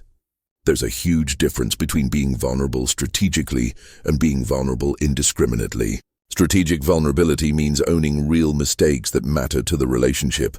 Indiscriminate vulnerability means oversharing, making yourself a victim, or apologizing for everything. The first builds trust, the second destroys it. When you own a genuine error quickly and cleanly, you're demonstrating several things simultaneously: confidence in your overall competence, security in your identity, respect for the other person's experience, and commitment to the relationship. That's powerful. But when you apologize for everything, including things that aren't your fault, you signal insecurity, lack of boundaries, and people-pleasing. That's repellent. The key is calibration. Own what's genuinely yours. Hold firm on what isn't. That combination of humility and boundaries is what earns lasting respect. People don't trust perfection. They trust honest accountability paired with clear standards. That's leadership. That's character. That's what builds relationships that last. Now let's talk about the modern context where this matters most. Workplace errors. When you miss a deadline, send the wrong file, or screw up a client presentation, own it immediately. Email, template. Hi name, I made a mistake on X. This was my error, and it affected outcome. I apologize. Here's what I'm doing to fix it. Specific action. And here's my plan to prevent this going forward. System change. I appreciate your patience as I correct this. No fluff. Just the 4-step formula. Social media mistakes. If you post something insensitive, factually wrong, or poorly worded, address it quickly. Not, sorry if anyone was offended. But, I posted something that was insensitive, wrong, unclear. That was careless. I apologize. I've deleted it and will be more thoughtful before posting. Quick, clean, done. Don't over-explain. Don't turn it into an essay. Just own it and move on. Relationship mistakes. When you hurt your partner, friend, or family member, the formula still applies. I was dismissive of what you said earlier. That was hurtful, and you didn't deserve that. I'm sorry, then listen. Let them respond. Don't jump to, here's why I did it. Just own it. Give them space to feel heard. Later, you can discuss patterns and solutions, but lead with clean acknowledgement. Now here's the critical part, when not to apologize, because yes, there are times when admitting fault is the wrong move. When you're setting a boundary, if someone's upset because you said no, held a line, or enforced a policy, don't apologize for the boundary. Not, I'm sorry, but I can't work this weekend. But, I understand you need this done, but I'm not available this weekend. Let's find another solution. You can acknowledge their disappointment without apologizing for your boundary when someone's manipulating you. Some people use guilt to get their way. They make you feel like everything is your fault. If you find yourself apologizing constantly to the same person for things that aren't really your fault, stop. I'm not going to apologize for reasonable thing. I understand you're upset, but this isn't something I did wrong. Boundaries matter. Strategic vulnerability isn't the same as being a doormat when it would undermine your authority. If you're a leader making a tough but necessary decision, don't apologize for it. This policy change is difficult, and I understand people are frustrated, but it's the right call for the organization. You can acknowledge impact without apologizing for doing your job. Here's the paradox again. Admitting real mistakes builds trust. Apologizing for everything destroys it. People respect leaders who own genuine errors and hold firm on sound decisions. Let me give you a scenario. Imagine you're in a meeting. Someone challenges your idea. Your instinct might be defensive. Actually, I think you're misunderstanding. Try this instead. You might be right, I hadn't thought about it that way. Let me reconsider. You're admitting you might have missed something. You're showing openness even if, after reconsidering, you still think your original idea is sound. You've shown you're not too proud to question yourself. People trust that kind of humility. Here's another one. Your kid is upset because you missed their game. You were legitimately stuck in traffic, not your fault. You could say, "It's not my fault. There was an accident on the highway," or, "I'm really sorry I missed it. I know you were looking forward to having me there. That must have been disappointing." You're not apologizing for the traffic. You're acknowledging their disappointment and your absence. That's what they need. Not excuses. Acknowledgement. One more. You said something in a heated moment that you regret. Don't wait. Don't let it fester. "Hey, what I said earlier was out of line. I was frustrated, but that's not an excuse. I'm sorry, that's it." No, but you also. No defending yourself. Just clean ownership. Watch how quickly tension dissolves. Here's your practice for this chapter. Think back over the past month. Is there any mistake, big or small, you haven't fully owned? A missed commitment, a sharp word, an oversight. Within the next 24 hours, address it using the formula, own it quickly and completely. No excuses, state what you learned. Show corrective action even if it's been weeks. Even if it feels awkward to bring it up now, do it. Then notice what happens. How the other person responds. How you feel afterward. Comment owning it if you're committing to this. Because here's the truth. Most people carry around a backlog of unacknowledged mistakes. Little things they should have apologized for but never did. Those accumulate. They create distance in relationships. They build resentment. When you clean them up, when you own them, you clear the air. Relationships get lighter, trust rebuilds, and you feel the relief of not carrying that weight anymore. We're almost there. 2 chapters left. Next up is Chapter 9, the 30-Day Connection Challenge. This is where everything comes together.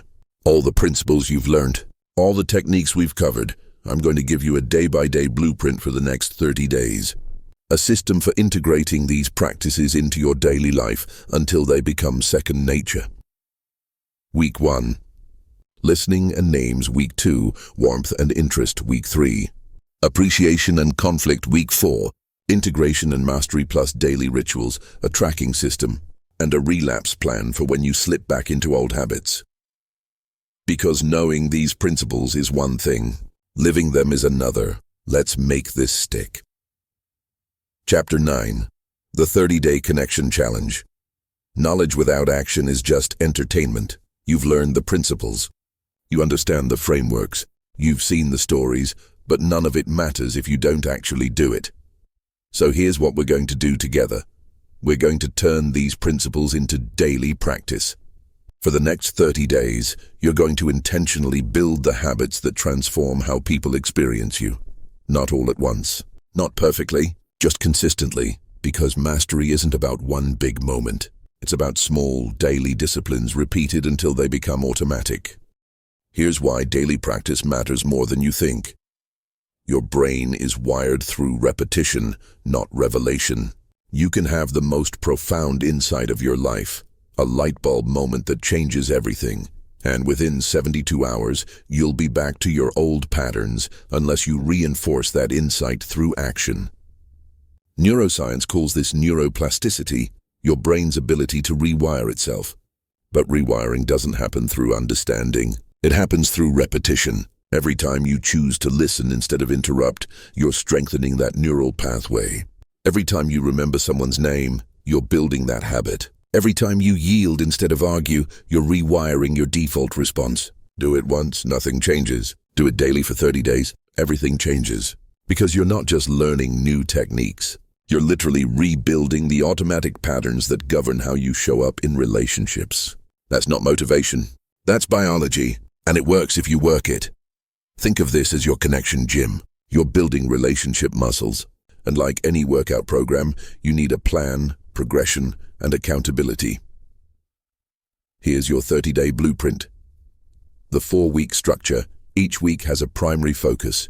You'll layer skills progressively, so by week 4, you're integrating everything simultaneously. Week 1, Foundation. Listening and names. This is where it all begins. Before you can build anything else, you need to master being present and remembering people. Daily focus. Practice the 70-30 rule in every conversation. Use the 4-step name system with at least one person per day. End each day asking, "Who did I truly listen to today?" Week 1. Daily rituals. Morning, 2 minutes. Set your intention.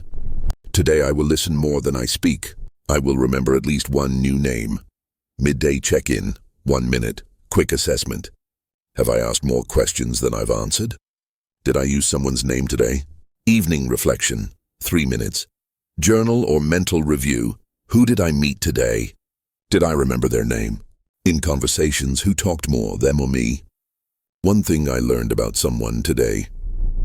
Week 2. Expansion. Warmth and interest. Now you're adding layers. You're still listening and using names, but you're also bringing genuine warmth and curiosity. Daily focus. Inject micro moments of warmth. Smile. Eye contact, warm greeting. Use the interest detective approach. Ask about what they care about. Practice, tell me more, at least 3 times. Week 2 daily rituals. Morning, 2 minutes. Today I will bring warmth to every interaction. I will discover what makes at least one person light up.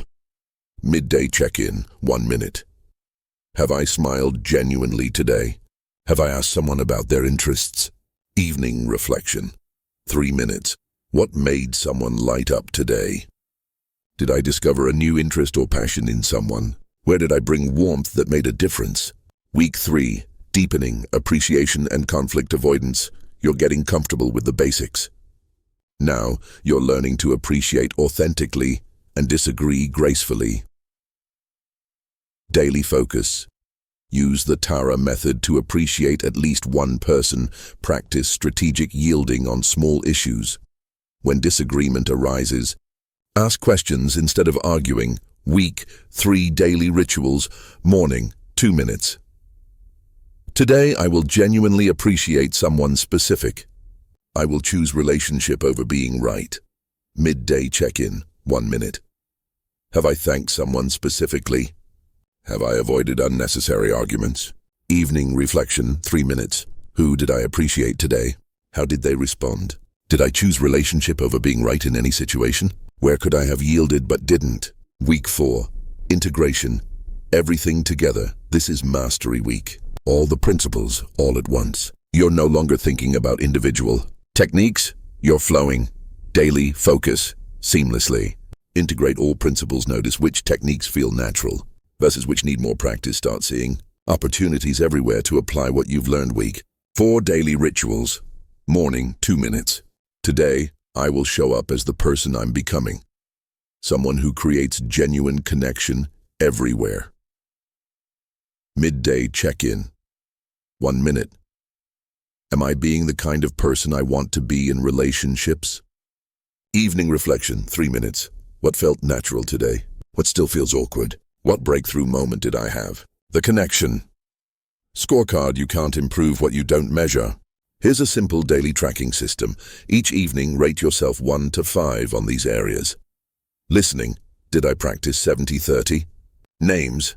Did I use the 4-step system? Warmth. Did I bring genuine warmth to interactions? Interest. Did I ask about what they care about? Appreciation. Did I use Tara with at least one person? Conflict. Did I avoid unnecessary arguments? Mistakes. Did I own any errors cleanly? That's it.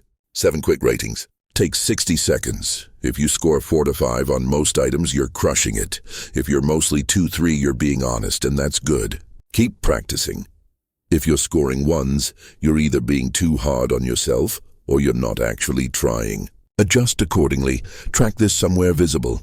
A journal, a note app, wherever you'll actually look at it.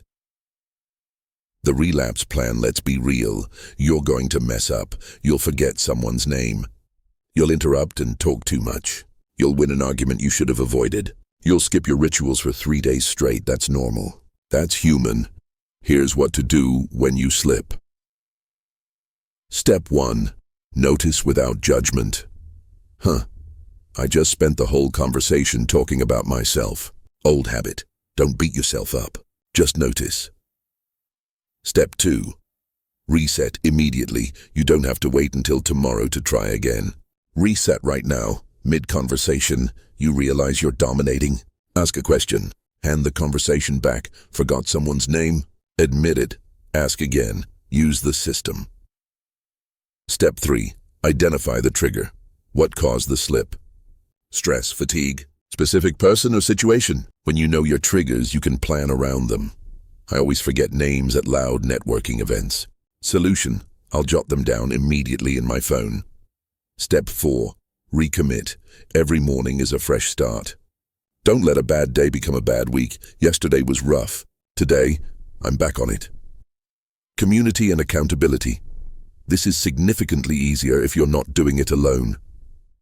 Find an accountability partner, someone else who's committed to improving their connection skills. Check in weekly. How's your 30-day challenge going? Where are you struggling? Share wins. Celebrate progress. Support each other through the hard parts, or join an online community focused on personal development and relationship building. Comment 30-day challenge starting, and you'll find others doing this same work. When you're accountable to others, you're less likely to quit when it gets hard. What to expect? Let me tell you what the next 30 days will actually look like, because it's not all smooth sailing. Days 1 to 5, excitement and awkwardness, you're fired up. You're trying everything. It feels a little forced and awkward, but you're committed. Some interactions will go great. Others will feel clunky. That's normal. Keep going. Day 6 to 12. The dip, this is where most people quit. The novelty wears off. The techniques don't feel natural yet. You forget to do your rituals. You wonder if this is even working. Push through. This dip is where the real growth happens. Days 13-21. Breakthrough. Something clicks. The techniques start feeling less like techniques and more like just how you interact now. People start responding differently. You get comments.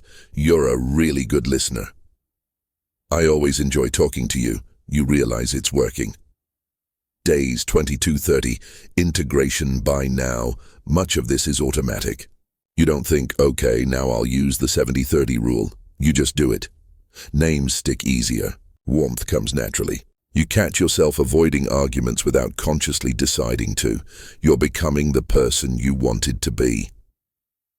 Advanced moves for week 4. Once you've got the basics down, here are some next-level applications. The pre-meeting ritual. Before any important interaction, take 60 seconds. What do I know about this person? What's one thing I can genuinely appreciate about them? What question can I ask about their interests?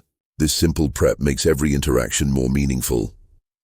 The gratitude text. Once a week, send someone an unexpected appreciation message. Hey, I was thinking about how you handled situation, and I wanted to say I really respect that.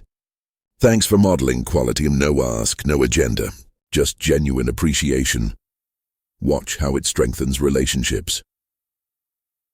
The weekly review. Every Sunday, review your week. What relationship grew stronger this week? Where did I miss an opportunity to connect? Who do I want to intentionally reach out to next week? This keeps you proactive instead of reactive.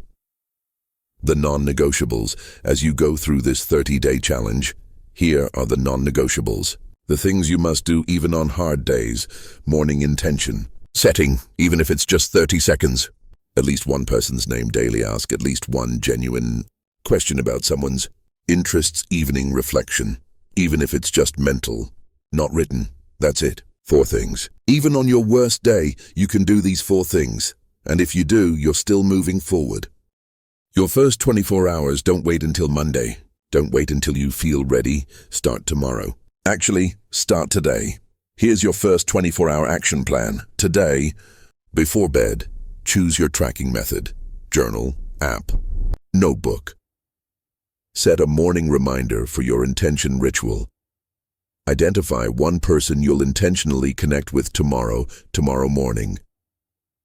Do the 2-minute intention setting review week 1 focus. Listening and names tomorrow during the day, practice 70-30. In at least one conversation, use the 4-step name system with at least one person. Notice how people respond tomorrow. Evening, complete your first scorecard. Journal your observations. Set intention for day 2. That's it. 1 day. Then repeat 30 times. Comment. Day 1 starting when you commit to beginning. Because here's what I know.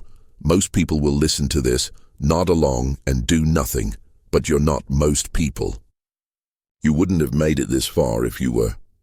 You're someone who's ready to actually change, to do the work, to become the kind of person others naturally gravitate toward, and 30 days from now, you're going to look back at today and think, I can't believe how much has shifted.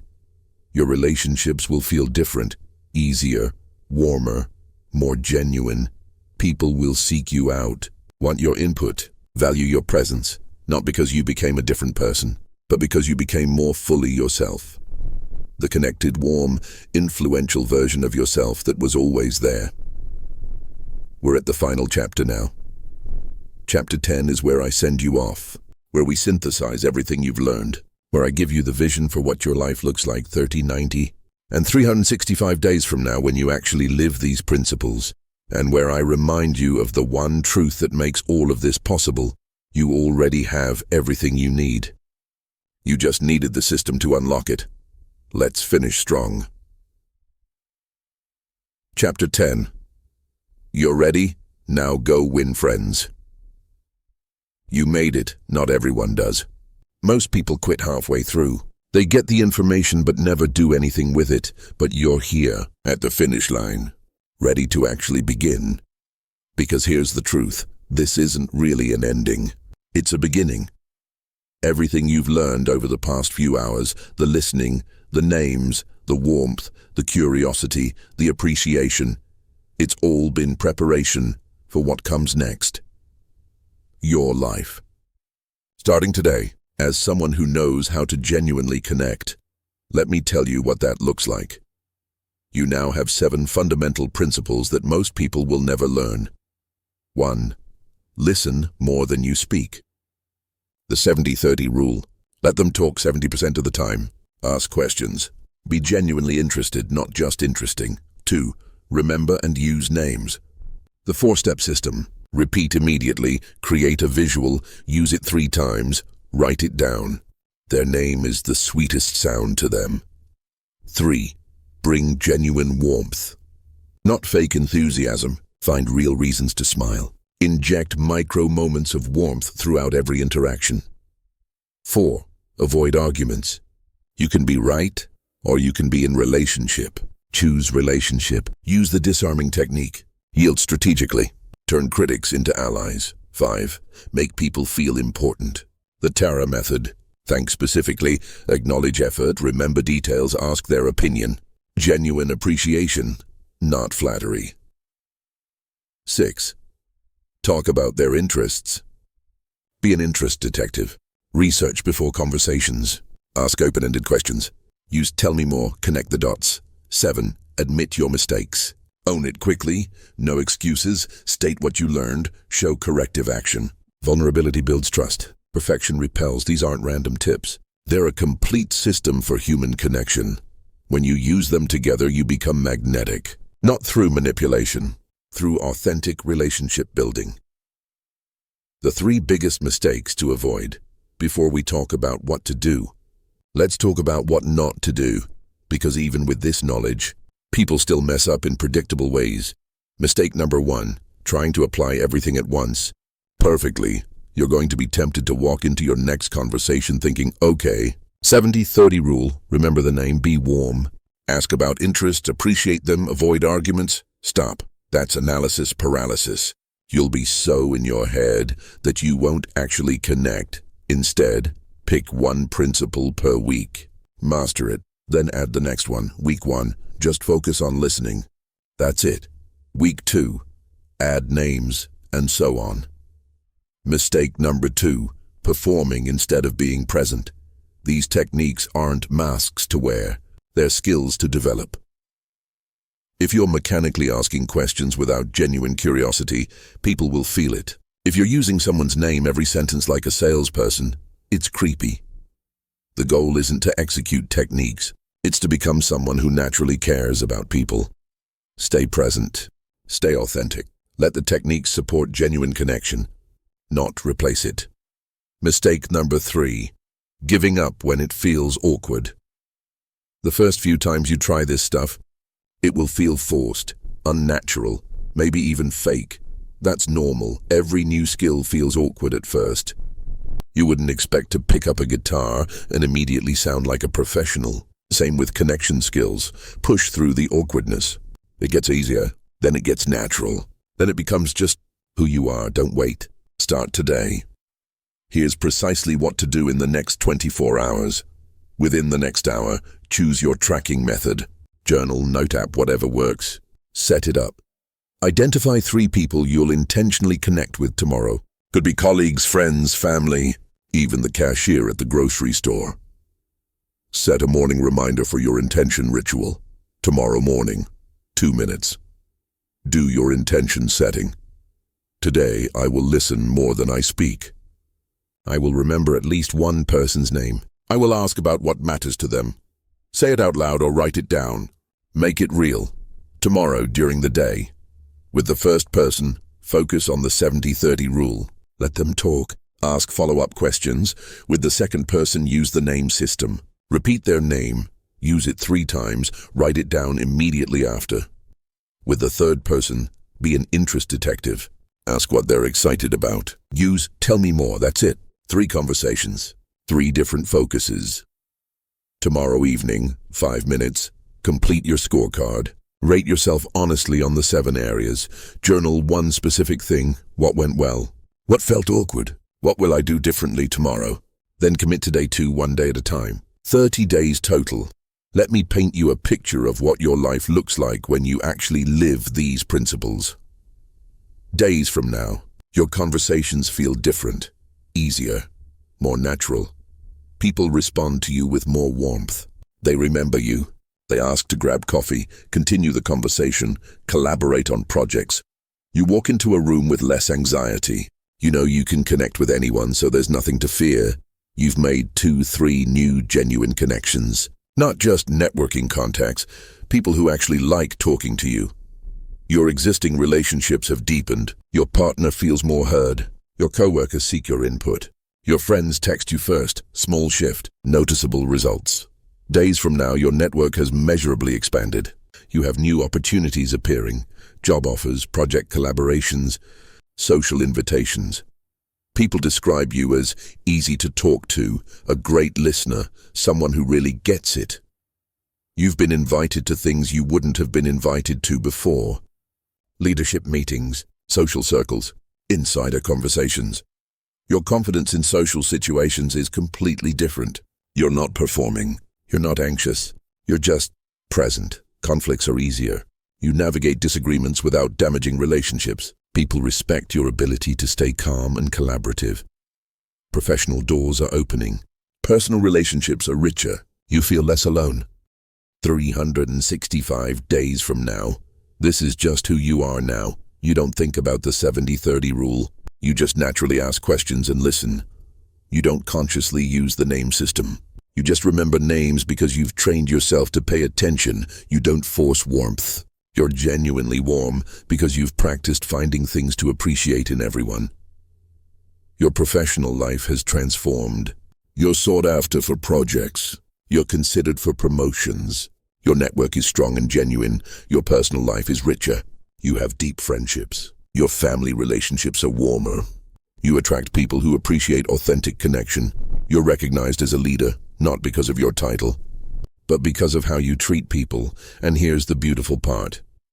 You didn't become a different person. You just became more fully yourself, the authentic, connected, influential version of yourself that was always there, waiting for the right system to unlock it. I need you to understand something. You are not broken. You are not just not a person. You are not doomed to struggle with relationships forever. Think about the person you were when you started this audiobook, the one who felt invisible in rooms full of people, the one who rehearsed conversations in your head, the one who believed some people were just born charismatic while you weren't. That person is still you, but now you know something they didn't. Connection isn't magic. It's method. And here's what nobody tells you about transformation. You don't need to wait to see results before you become confident. Confidence comes from having a system you trust. You know exactly what to do when you walk into a room. Listen more. Use names. Ask about interests. Bring warmth. You're not guessing anymore. You have a playbook, because the anxiety you felt before, that came from uncertainty, not knowing what to say, not knowing if you'd connect, not knowing if you mattered. But now you know how to make others feel heard, valued, important. And when you can do that consistently, the uncertainty disappears. You're not hoping for connection anymore. You're creating it on purpose. That's not confidence from achievement. That's confidence from competence. And it starts today. You simply never learned this stuff. Nobody taught you. It wasn't in any curriculum. Your parents probably didn't know it either. But now you know it. And knowing it changes everything. You already have the capacity for deep connection. It's human nature. It's in your DNA. These principles aren't adding something foreign to you. They're removing the barriers that were blocking your natural ability to connect. The self-focus, the need to impress, the fear of being vulnerable, the habit of interrupting. When you strip those away, what's left is someone people naturally want to be around. That person is you, not some future version, not after years of practice. Right now, today, you just need to trust the system and do the work. Here's what I'm asking you to do. Commit to the 30-day challenge. Actually do it. Not, I'll try, or that sounds good, but I'm doing this. Track your progress. Use the scorecard. Do the daily rituals. Find an accountability partner. Someone else who's committed to this work. And when you slip, because you will, use the relapse plan. Notice without judgment, reset immediately, recommit 30 days. That's all I'm asking. If after 30 days of genuinely applying these principles, your relationships haven't noticeably improved, then fine. Go back to doing things the old way. But I'm willing to bet that won't happen. I'm willing to bet that 30 days from now, you'll look back at today and think, I can't believe how much has changed. Right now, not later. Not when you feel ready. Right now, take action. First, comment below. Right, I'm starting today. Public commitment increases follow-through by over 60%. When you declare it, you're more likely to do it. Second, share this audiobook with one person who needs it, that friend who struggles socially, that colleague who could use these skills, that family member who's isolated. Send it to them. Say, this helped me. I think it might help you too. When you teach something, you learn it twice. Sharing reinforces your commitment. Third, subscribe to this channel and turn on notifications. I create more content on connection, influence, and personal development. You've started this journey. Don't let momentum die. Fourth, give this audiobook a like. It helps the algorithm show this to more people. More people learning these skills means more genuine connection in the world. Be part of that. Fifth, set your intention for tomorrow, right now. Out loud or written down. Tomorrow I will listen more than I speak. I will use someone's name. I will ask about what they care about. Make it real. I started this audiobook by telling you that 60% of Americans feel lonely most of the time. You don't have to be one of them. You have the tools. You have the system. You have the knowledge. All that's left is the doing, and I know you can do it. Because you made it here. Because you listened to the end. Because you're not content with shallow connections and surface-level relationships. You want more, and you deserve more. Genuine friendships, professional respect, Meaningful influence. The kind of relationships that make life rich and full. It's all available to you, not because of some special gift, not because of charisma you were born with, but because you learned the system and you're willing to practice it. Carnegie figured this out almost a century ago. Lincoln and Franklin knew it even earlier. These principles are timeless. They've worked for millions of people. They'll work for you, but only if you actually use them. So here's my final question. Are you ready to stop being invisible? Are you ready to walk into any room with confidence? Are you ready to build the network that transforms your career and your life? Are you ready to win friends, real friends, fast? Then go start today. Start right now. Do the 30-day challenge. Track your progress. Share your wins. And 30 days from now, come back and tell me how it went. Because I already know your life is about to change. Not because of luck, not because of magic, but because you decided to master the most important skill you'll ever learn, how to genuinely connect with other human beings. Now go win friends. You've got this.